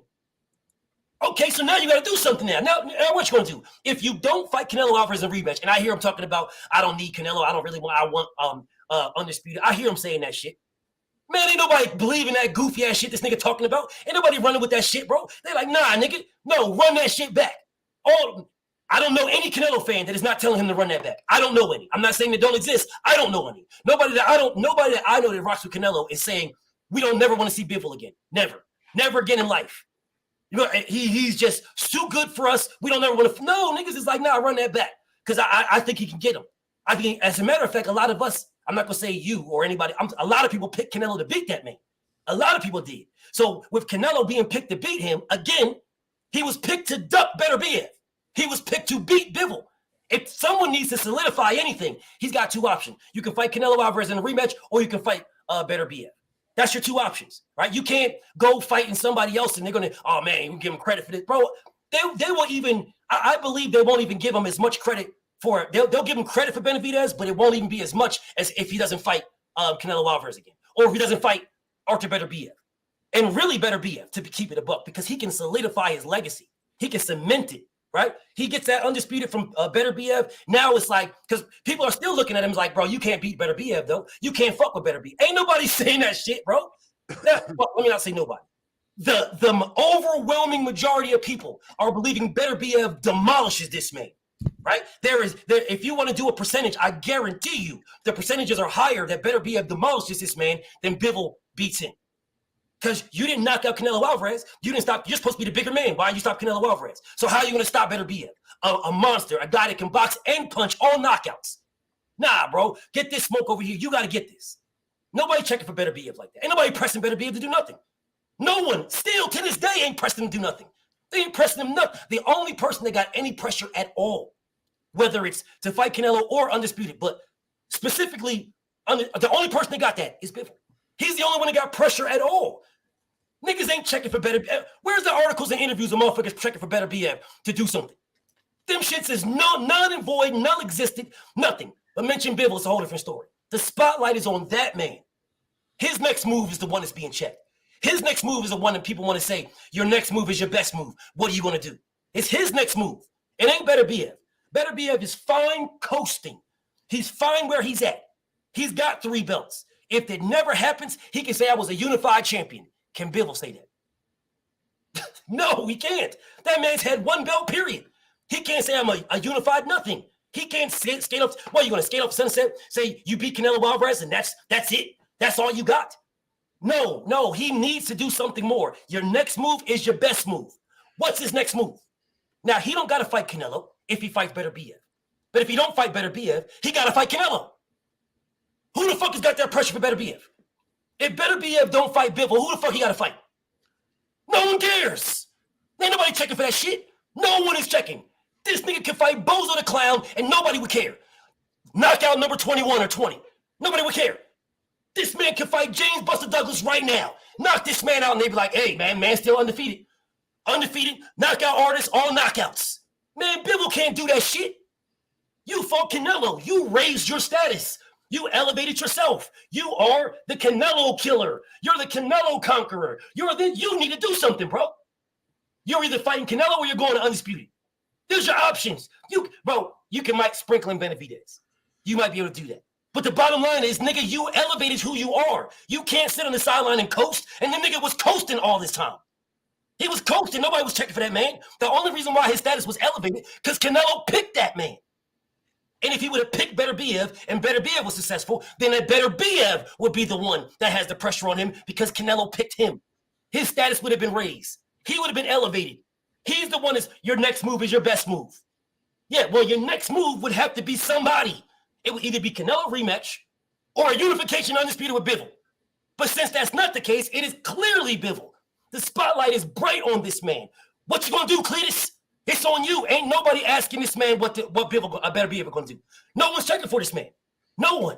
Now, I understand if people say, well, if they're not checking for him, wouldn't undisputed mean that they're not checking for him? No! No, it wouldn't mean they're checking for him because they ain't checking for undisputed now. They're not checking for it now. And the only reason why anybody would Two minutes. Got it. The only reason why anybody would say that we would check for him for check for undisputed for Beterbiev is because he's fighting Bivol, the guy that fought Canelo and beat Canelo. That's the only reason why, because nobody was checking for 175 undisputed before he fought Canelo. No one even cared. That man, you had champions up there. Nobody was pressing for undisputed. Nobody was pressing for the best to fight the best. Nobody was pressing for nothing. It was Errol Spence, Terence Crawford, Deontay Wilder, Anthony Joshua. That's it. Nobody was pressing for undisputed. Nobody cared. But now they do. And the only reason why they do is because Canelo Alvarez shined light on that division. That's it. Because if Canelo don't fight there, they're still in the same exact way. No one will care. Either way, Bivol or Beterbiev, no one will give a fuck. Either way, no one will care. The only reason why they care is because he fought Bivol, which is why the pressure is on Bivol to do something, not Beterbiev. Time. All right. There you go. All right. Knockout boxing. You got 10 minutes to shoot your shot, baby. So it's more pressure on Beterbiev, in my opinion, for a bunch of reasons. As I was thinking about the question while BF was talking, I get the point, but it got to be Beterbiev because he got less time to do anything. Man, almost 40 years old. So he got more pressure to get undisputed. He got more pressure to get a big fight because he is closer to the end of his career than Dimitri Bivol is. Dimitri Bivol already has what's considered to be a better resume than him because of what he did with Canelo Alvarez. Dimitri Bivol got other options. As you said, bro, he can fight motherfucking Canelo Alvarez. As you said, he can fight Artur Beterbiev for undisputed. Beterbiev ain't got shit but a motherfucking mandatory. And Callum Smith, somebody that already got beat by somebody that Dimitri Bivol already beat. Let me say that again, make sure I said it right. He about to fight Callum Smith, who got his ass whooped by Canelo, who Dimitri Bivol already whipped his ass. That's who Artur Beterbiev is about to fight next. He clearly got more pressure on him to have a legacy fight, to fight for undisputed, because Dimitri Bivol is going to get that respect because he already beat a pound-for-pound fighter according to the major publications. Now, you and I both know our pound-for-pound lists look a lot different to theirs, but we talking about the ring, we talking about ESPN. He already beat who many people had as the most respected fighter in boxing today in Canelo Alvarez. He already got that on his resume. He already got that on his bag. He already got that on his legacy. Canelo right now, that's a whole nother conversation. He's saying he want to run it back with Dimitri Bivol. He got that option. He got the Beterbiev option. Meanwhile, Beterbiev, they blocking him from undisputed at every motherfucking turn. And Dimitri Bivol and I already took somebody that was 44-0 and Zerto Ramirez and made him look trash in the ring, bro. He did that shit to Canelo. He did that shit with Craig Richards. He got all these dudes. He already did Joe. He beat Joe Smith Jr. before Artur Beterbiev did, bro. Like the shit that Artur Beterbiev is doing, Dimitri Bivol did it first, fam. He did that shit first. He beat Joe Smith Jr. like years ago, bro. Already ran through him, ran down on him. Joe Smith Jr. couldn't win a motherfucking round. And he 30 years old, 31 years old, something like that. Artur Beterbiev about to be 37. Clearly, he got more pressure on him to go ahead and try to fight for undisputed, go ahead and win undisputed because he got less options and he got less time. That's how this boxing shit works. It's a young man's game. The older you are, the more pressure that you have on you. The younger that you are, the more time you have, assuming that both of you guys stay healthy because we all know Father Time is undefeated. So that's the time point. And then we also touched on the resume point a little bit. Bivol got the better resume. If they never fight, people going to look at Dimitri Bivol resume. They're going to look at Artur Beterbiev. They're going to say, your belts is cool, but he beat Canelo Alvarez. Oh, your belts is cool. You got one of them belts from Joe Smith Jr. He already beat the shit out of Joe Smith Jr. He beat him when he was closer to his prime. And so you got 7 years less, 6 or 7 years less time to go for undisputed. More pressure got to be on Beterbiev because Beterbiev could retire in a year or two. Dimitri Bivol still 33 years old. He could catch a vacant belt here, catch a vacant belt there, fight for this guy belt. You know what I'm saying? He got time. He ain't got no pressure. He got time. Beterbiev ain't got no time. He need that fight as soon as possible because I don't know if you check, but Anthony Yarde was putting hands on him a little bit. Father Time is starting to tap old Artur Beterbiev on his motherfucking shoulder. You know what I'm saying? He getting hit a lot. Dimitri Bivol look like he getting better. Soto Ramirez look like he ain't had no fights fighting Dimitri Bivol. He look like he coming into his prime. When Artur Beterbiev look like he's leaving it. So the guy that's leaving his prime clearly has more pressure. The guy who don't have a legacy fight on his resume as of yet clearly has more pressure to go for undisputed. The guy who doesn't have a pound-for-pound level fighter on his resume has more pressure to go for undisputed so that he can prove himself. To a lot of people, Dimitri Bivol is already proven. He already done did that shit. You knocked out Anthony Yarde in your most recent fight, but didn't Sergey Kovalev washed up coming straight off of being a drunk? Didn't he knock out Anthony Yarde too? Didn't Lyndon Arthur beat Anthony Yarde before Anthony Yarde came back and won the rematch? All Artur Beterbiev been doing his whole career, and I love Beterbiev. All he been doing his whole career is what people already had done to them. You stop Anthony Yarde, cool, great job. Somebody already did that, and I already beat him too. You beat Joe Smith Jr. You stopped Joe Smith Jr. Well, the guy that we talking about that we comparing you to right now, he already fucking around and fucked Joe Smith Jr. up too. So I give you the older guy that's 37 years old. I give you the guy that's less proven that don't have a single pound-for-pound fighter on his resume, and Artur Beterbiev. For those two reasons, those main two reasons, not having a legacy fight, not having a pound-for-pound level fighter on his resume, and being 7 years older, almost a decade older than Dimitri Bivol. And his wins, some of his best wins coming after Dimitri Bivol already beat him. For those reasons, the pressure clearly got to be on Artur Beterbiev more than Dimitri Bivol to go ahead and get this unification done. That's my time. All right. So okay. It sounds good. It sounds good. But what you're telling me is Beterbiev needs Canelo is what you're telling me. You're not telling me he needs Bivol because, again, I just said wasn't nobody checking for 175 undisputed for years. No one is checking for no one. They're not checking for that. People may want it. There's a few people that may want it. They're diehards. Nobody is checking for that. No one. If they were checking for it, we'd be about to get it now. That's why you was trying to figure it or remember stuttering over Calum. Nobody gives a fuck about Calum, bro. No one. That's the reason why it's like you're sitting here trying to name names. Don't nobody in this motherfucking chat know who the fuck these niggas are. They know Joe Smith and Artur Beterbiev's old ass demolished that man. Yeah, that's about it, bro. That's it, bro. Artur, like I said to you before, he can skate off. No one's checking for it. He can skate off. He's a 3-belt champion that can skate. He's fine. You just said he fought Anthony Yarde. Yeah, he did. Yarde fought Kovalev. Yeah, he did fight Kovalev. Yeah, but you forgot that Kovalev knocked the man out, bro. So if we're sitting here saying he fought Kovalev, we should be shitting on him for fighting Yard. Yard, well, he ain't shit now, but still, in my opinion, that's my opinion. But why is he even fighting? Why does he even get an opportunity to fight this man? We should be jumping up and down like, what the fuck, bro? You fuck. Now, you said this. He don't have a legacy fight. So what you're telling me is he don't need Undisputed. He needs Canelo. He don't need Undisputed. Because Bivol, he's got that, right? So that you're telling me the reason why he don't need it because he got Canelo. Okay, well, if we're comparing apples to apples, then Beterbiev needs Canelo, not Bivol, Canelo. If we're comparing apples to apples, if the same legacy fight that, you're telling me that Bivol got, because again, you keep bringing up Joe Smith, and again, they both fought him. One outboxed him and beat him. The other one demolished him. So I'm just trying to, and the one that demolished him was Beterbiev, the guy with all nine. Yeah, that guy. Canelo, Bivol fought Canelo. Clearly, Canelo made that man. So what are you going to do now? Nobody's asking Beterbiev, what is he going to do now? There is no articles. There is no presses. There is no videos about, man, what's going on? What's this? But there is that for Bivol. There is that for Bivol. That is there. There is pressure for Bivol. There is none for Beterbiev. And that's the thing. We're saying who needs it more. There's none for Beterbiev. He's got no pressure, bro. This man can literally retire now, and he'd be no less the wear for it. If Bivol left right now, they'd say he's ducking. Man, he's ducking a Canelo rematch. Why you retired right now?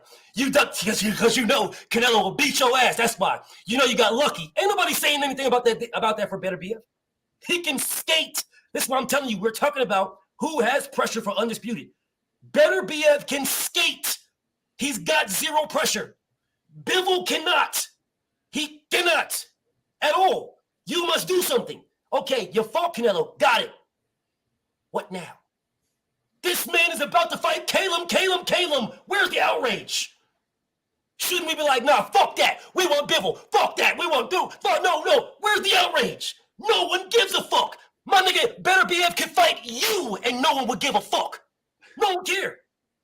They wouldn't care at all. If Bivol fought you, I bet you it'd be outrage. No, there is pressure on this man. Bivol must fight the names. Bivol must either fight Beterbiev. Bivol must fight Benavidez. Bivol must fight. How come nobody's asking Beterbiev to fight Benavidez? I don't see the pressure for that. I don't see nobody pressuring David Benavidez to fight Artur Beterbiev. I don't see it. But I do see for Bivol. As a matter of fact, didn't Benavidez say he'll beat that man? He'll fight that man? Didn't Benavidez say that that's a fight he'll take? Didn't he say that? 1 minute. Yeah, because the pressure is on Bivol. What are you going to do now? You got the victory over Canelo. Are you going to give him his rematch? Or are you going to fight for somebody else? No one is asking Beterbiev this. He's literally fighting Calum. There is no pressure for this man to do anything. Zero. So again, if we're saying who has the more pressure for Undisputed, it is clearly Bivol. Clearly. It's either Undisputed or fight Benavidez or fight Canelo. Beterbiev don't have those issues. Time. All right. Knockout boxing. This your last shot. Go for it, baby. You got 5 minutes. So again, bro, like this notion that the guy who's proven less, the guy that's fighting nobodies, the guy who doesn't have anything on his resume, the guy that nobody cares about is the guy with less pressure. I can't go there. I can't go there, bro. Like, if no one cares who you fighting, if you ain't got no legacy, if you could fight me and no one would give a fuck, don't that mean that you are the one that needs a legacy fight more? And he don't need Canelo. He need the dude that beat Canelo ass, bro. He need that guy. That's who he need. The guy, again, we can talk about opinions and all that. All I know is this is a fact. But Beterbiev only has one big fight. One big fight. And that is Dimitri Bivol. Dimitri Bivol has 2 big fights. He could fight Canelo in a rematch, or he could fight Beterbiev. The guy with less options has more pressure. Seems like a simple concept to me. Again, one guy is older. One guy is younger. One of them got Father Time tapping on his motherfucking shoulder. One of them literally has 7 years more fights, 7 years more worth of training camps, a bigger injury history. But Beterbiev get injured a lot, y'all. He get injured a lot. Got a bigger injury history and all that shit. But he got less pressure to make the big fight now. I don't understand that. So the notion that no one would care about who you fighting, no one knows the guys that you fighting, but you got less pressure than the guy who is fighting top guys, that shit don't make sense to me, bro. It's like saying that we make the same argument with Bud Crawford and Earl Spence. We say that Bud is the one that got more pressure to fight Earl because Bud ain't fought nobody, while Earl has been unifying the division and Earl has fought better competition. So as a result, Earl is the one that we like, hey, Bud, you need to fight Earl. Earl been doing what he need to do. You need to fight Earl, bro. Because Bud has proven less than Earl at the welterweight division. It's the same concept here. Artur Beterbiev is less proven in the eyes of most boxing fans than Dimitri Bivol is.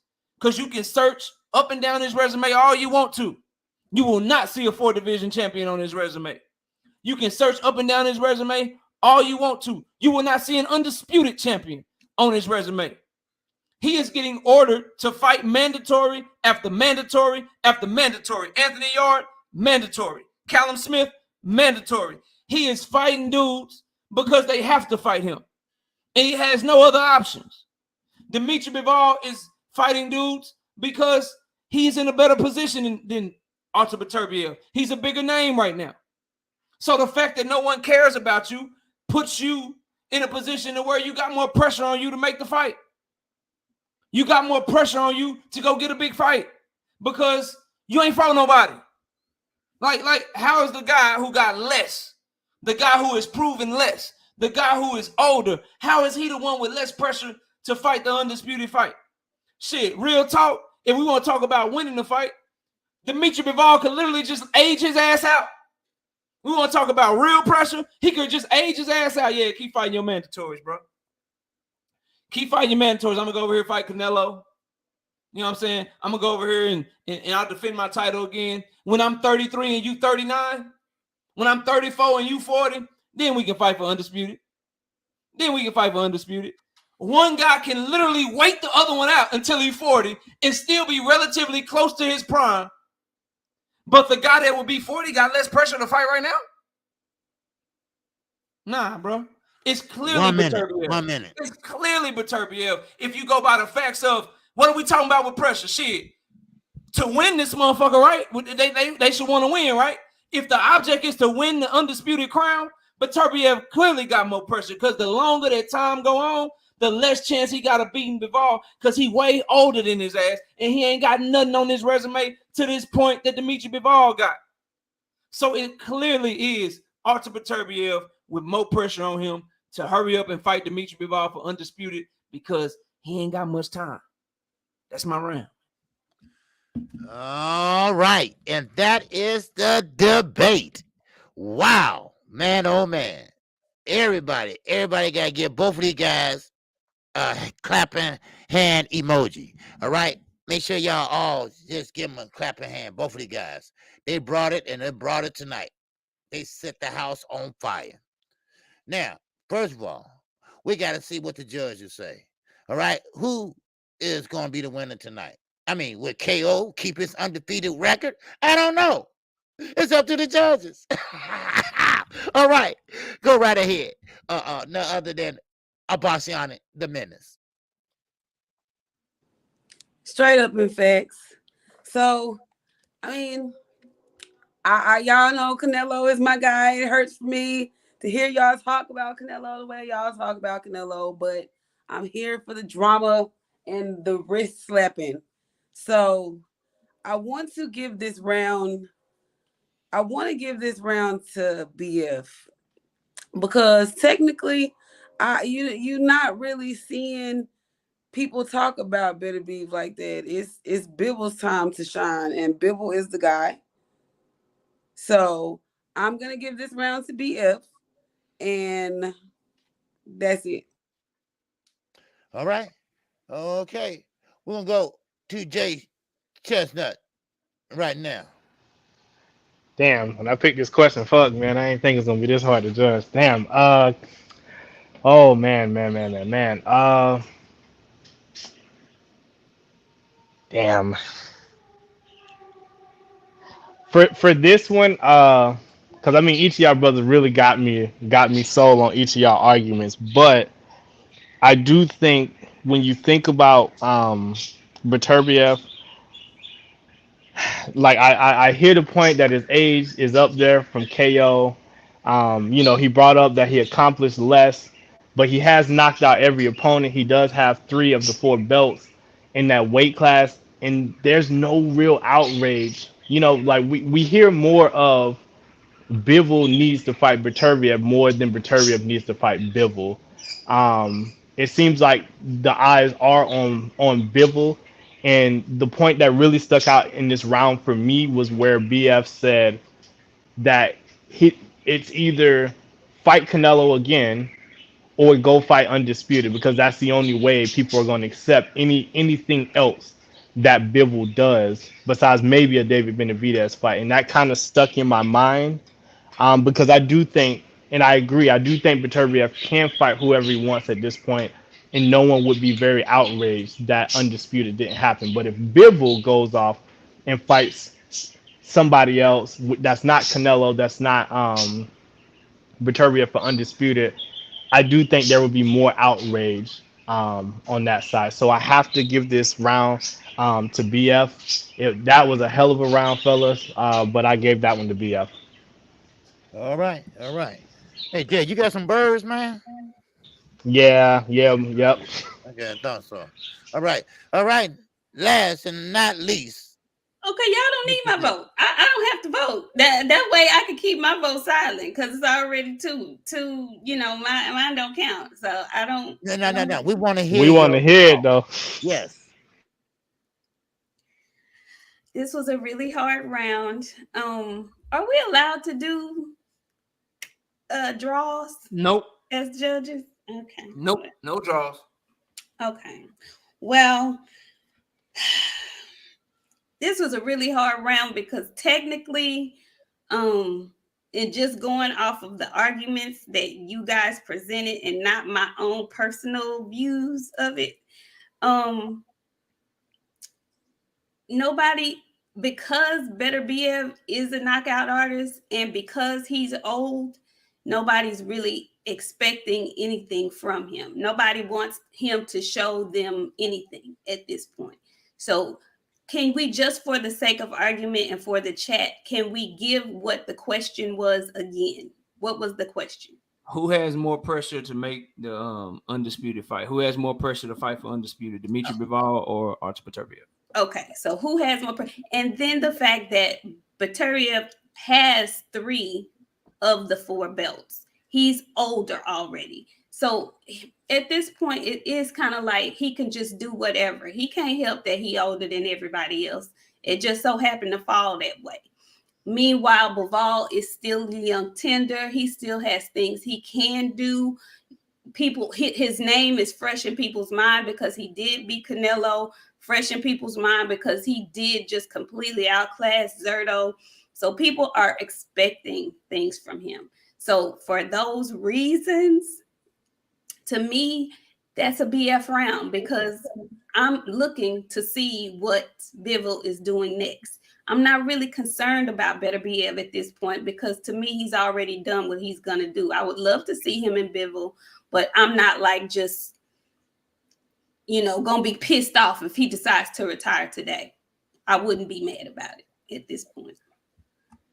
All right. Already. Look, man, shout out to the chat, man. Y'all hit the like button. Shout out to the judges. Before I get everybody last word. Wait a minute, knockout. Hey, this is like the NBA, baby. All right. This is like the championship series. All right. It's 1-1. All right. We got it, man. We got to break this tie. All right. So this is true. I'm quite sure. We're gonna probably be debating. We're gonna be debating until we get off this motherfucker. All right. There you go. Till we ain't making content no more. All right. Go ahead. No. This is your channel, right? Go ahead. Sorry. Yeah. KO, moderator mode. Let me. What's up, KO, before you do that, check your text. All right, hold on. You don't be calling me indecisive, baby, whoever you are. Don't be talking about women are indecisive. I am not. And you know what? Y'all been having a shitload of from the time we been in here, from the time it's time for us to go. It seemed like it ain't enough feminine shit around here. And maybe we need to come through this bitch more often and hit y'all with this right here. Because this is what we hit people with this right here. Stop playing. Stop playing. We got asked to be here at a certain time. We showed up. And let me say this, bro. Like, I got 2 daughters and a wife, bro. Like, if you see somebody disrespecting women, like, get them out of here, bro. Because when you say women are indecisive, I got women I love dearly, bro. So get that shit out of my chat. I ain't see it, but we ain't rocking like that. Just playing, but you know how we do. You can get him right here. Yeah, we ain't rolling with that over here. All right, BF, I'm gonna call you, bro. But you know, sure. shit, bro. I ain't. Straight up. Shout out. Let me get these super chats and I'll get y'all last word. I missed a lot, but I started them. I got y'all. I caught them. I just had to put them in the star mode. Shout out to Jose Lewis with the $2 super chat. Says the ladies holding up the show. First day was like, God damn. No, they wasn't, bro. See what I'm saying? No, they wasn't. It was 8:45 because they got jobs and shit. Like, some of y'all need to go get a job, man. You know what I'm talking about? Dub right side in the super chat with the $10 say, smash the like button. It's a hell of a debate. Fire shout out to my brothers, yeah, man, to both of my brothers, yeah, man. Great ass debate. BF got this one, man. You got this one, bro. But I'm gonna bounce back. It's all good. Cornell with the $10 in super chat says, shout out from the Chai to BF, KO, the panel, and chat. Y'all bringing that heat. Shout out to Big Dog Willie in the super chat with the $2 says Bill Haney is more capped than starter hats. Damn. Okay. All right, bro. That's fucked up. Shout out to Right Side with the $20 in super chat says championship rounds, baby. No better way to have it. And it's an unknown question. Fire. Salute to my brothers for another great round. Yeah, it was fun, bro. It was fun. Shout out to D Quinn with the $20 in super chat says salute to KO and BFTB. This debate has been as exciting as a real fight night. I'm glad you enjoyed it, bro. I'm glad you enjoyed it, man. Shout out again to Jose Lewis. Top guys, Doug Devin. Y'all scammed BF 2-0 already, Jose. I see you was in here from jump riding. So shout out to you though, bro. I appreciate the love in the super chat. Shout out to Champion Heart with the $5 in super chat says, I love this shit. Salute to KO and BF TB for an epic debate. Yeah, man. Hopefully y'all enjoy the replay, man. Replay it, hit the like button, all that shit. Shout out again to Champion Heart that's Gadget the Ghost with the $5 in super chat. We the chat are the true winners. Thank you, two brothers, for this. Honestly, this was worth more than a few of these pay-per-views that they been selling us. Ain't that some sad shit, man? Ain't that some sad shit? All right, bro. Look, I appreciate all the super chats. Let's get last words so I can get these people to their lives and shit, man. It's getting late. Let's go to Jay first. Jay, give your last words, man. Let everybody know what's up. Man, much respect to both of y'all, bro. Like I said, man, two bros I rock with, bro. I watch both of y'all all the time. Y'all go live, bro. Hell of a debate, bro. We should have made this bitch 5 rounds, but we'd have been in here all night fucking with y'all. But man, great debate, man. Hell of a debate, man. But shout out to both of y'all, man. No one really lost here. Y'all won Nah, I one. lost. Nope, You know what I'm saying? I lost. Cause, And my W that's what I it got, is, bro. I'm riding with that hoe. So I'm gonna take my L. Shit, it's all good. I lost. The chat won and I lost, and BF won. I took the L tonight, but I'm gonna get your ass next time, bro. But go ahead, Jay. But bet, man, hell of a debate, fellas, man. Shout out to the whole panel, man. This was fun, man. We definitely got to do this again for sure. For sure, man. Take it easy, bro. I'll see you next Yes, time. sir. All right, Boxiana, give your last words.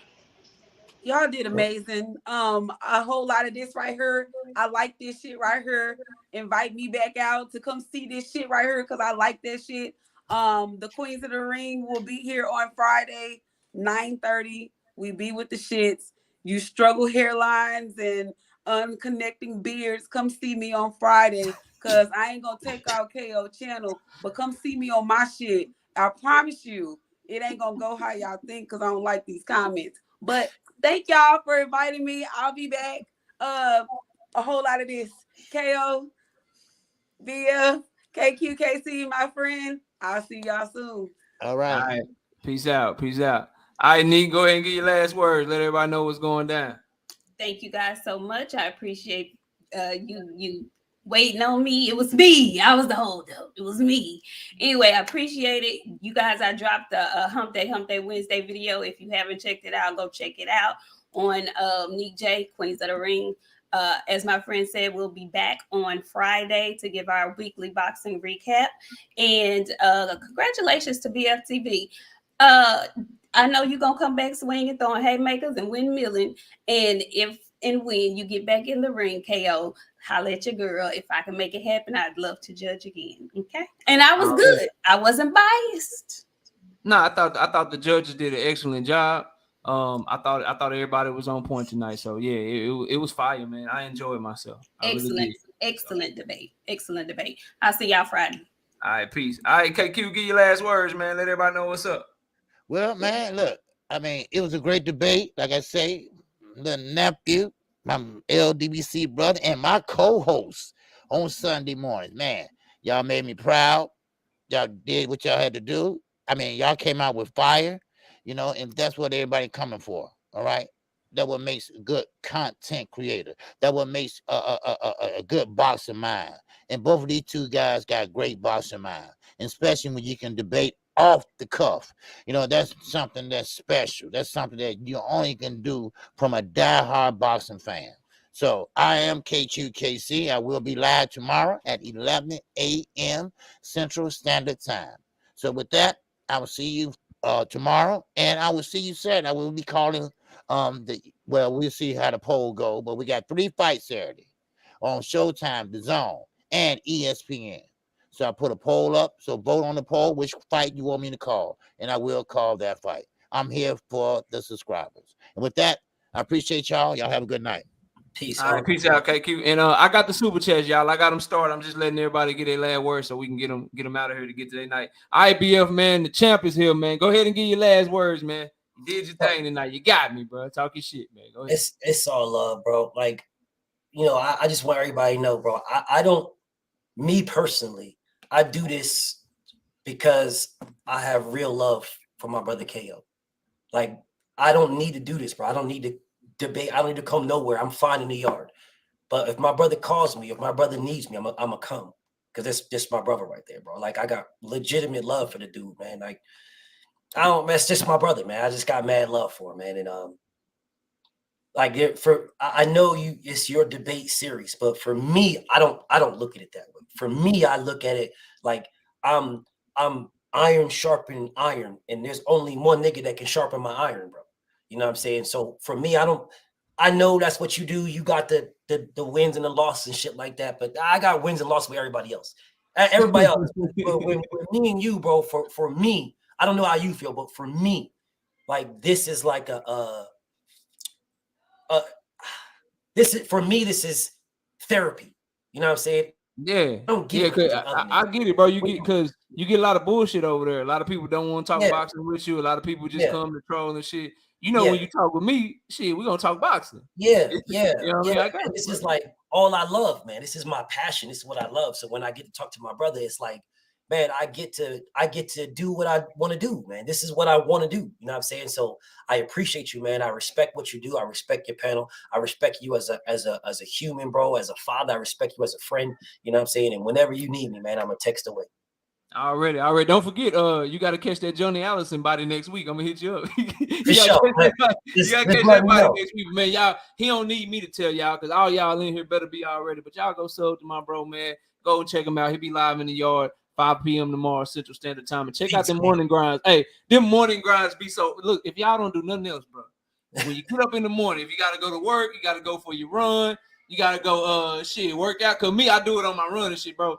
Go check the morning grind. Them hoes be funny. They be entertaining. And he drop them hoes every day. So y'all go check him out. Bill, I appreciate you. I'm gonna hit you up as soon as I wrap the show, bro. For sure, family. Peace and blessings. All right, man. Peace out. Shout out to Matayo L with the $10 in the super chat, man. He ain't want to say nothing. He just want to drop some love on your boy KO. Shout out to Jason with the $5 in the super chat. Says we all won tonight, but the graveyard came through stepping on shit. Yeah. Blessings everyone. Black excellent. Yeah, BF did his thing, bro. BF did his thing. I gotta hold that. Shout out to Terence Chavez. And hey, let this be a lesson to all you troll ass, hating ass, sucker ass, what's another word? Goofy ass, just not real human beings and real men, bro. You take your L's like you take your W's, bro. Big boy style, like a motherfucking man, bro. You don't do all that crying and shit. You know what I'm talking about? You take your L, you give credit where it's due, and you move on. For all you suckers out there, you don't run off. Okay, you don't run off. You don't be crying the next day talking about, I feel like I won the debate. I think they robbed me over there. They did this. They did. Don't do that shit, bro. You take that shit like a man and you keep moving and you come back, bro. If you really about that shit, it's bound to happen to us all, bro. No matter how good you think you are, it just wasn't my night tonight. And I'm okay with that. So anybody thinking that it's gonna be a problem or somebody gonna be salty and all that shit, bro, you came to the wrong channel for this shit. This is what we do. This is what we do over here, dog. Shout out to Terence Chavez with the $5 super chat. Says salute to both of y'all. Fire debate. Yeah, that shit was fun, bro. I had fun. And shout out to Thomas from the Bronx. Hashtag TWT with the $10 in the super chat. Great debate, fellas. Just want to show support because this shit is worth way more than a freebie. Got to pay for this. Salute to you guys, the judges, and great moderator OG and the chat. Yeah. And shout out to the judge Nick J coming through with the $10 in the super chat. Big ups to my favorite debaters. Yeah, man. It was hot in here, man. It was hot in here. You know what I'm saying? We got to tweak some things. You know what I'm saying? We know where we went wrong. We got to tweak some shit. You know what I mean? We got to tweak some shit, make some adjustments, and then we'll be back. Okay? Well, I saw BF drop one, but the shit ain't popping up. I'm trying to find it, bro. I don't know what's going on. Where'd it go? And OG Mr. Month. I see y'all shit, but it ain't. Oh, there you go. Okay. OG Mr. Month in the super chat with the $2 says salute OG Mr. Month. And then shout out to my brother BF coming heavy after beating my ass. You gonna beat my ass and give me some money, bro. I appreciate you, man. That's fucked up though. It's not fucked up, but it is fucked up. But it's cool. And that's like, bro, I don't even know what to say. I don't know how I feel. That's like, you know what I'm saying? That's like when you're like, if you know what I'm saying, your daddy or your uncle or something. They're like, you get a whooping or some shit. You get a whooping or some shit from your mama or your daddy and some shit. And then after they whoop your ass, you go to your room and shit, you mad, you pouting and shit. Then they come knock on your door and shit like, hey, you hungry? You hungry? You want to eat? I made you some dinner. After they just whooped your ass like 15 minutes ago, bro. Like, the fuck, man? Like, what we doing, bro? Like, nah, but I appreciate my brother BF in the super chat with the $50. He said, love, King. Yeah, man. Much love, bro. Much love to my bro, dog. But that's and man, whoop my ass and drop the super chat on my head, man. Come on, man. Shout out Doug Right Side with the $20 super chat. Says, fire debate, PPV worthy. Yeah, man. Appreciate you, dog. I think that's all of them. Look, man, I appreciate everybody coming through, showing up and showing out. Hit the like button on your way out, man. Let everybody know you saw a fire debate over here at Knockout Boxing 86 TV. We got another one for you. We got another one for you tomorrow. We got Get the Smoke taking on my brother John Norrie. They going at it over Devin Haney and Shakur Stevenson. Should be a fun debate. Should be a fire debate. So y'all be sure to tune in to that one tomorrow. I appreciate everybody watching. Enjoy the rest of your day. And with that, we out of here. Peace out, y'all.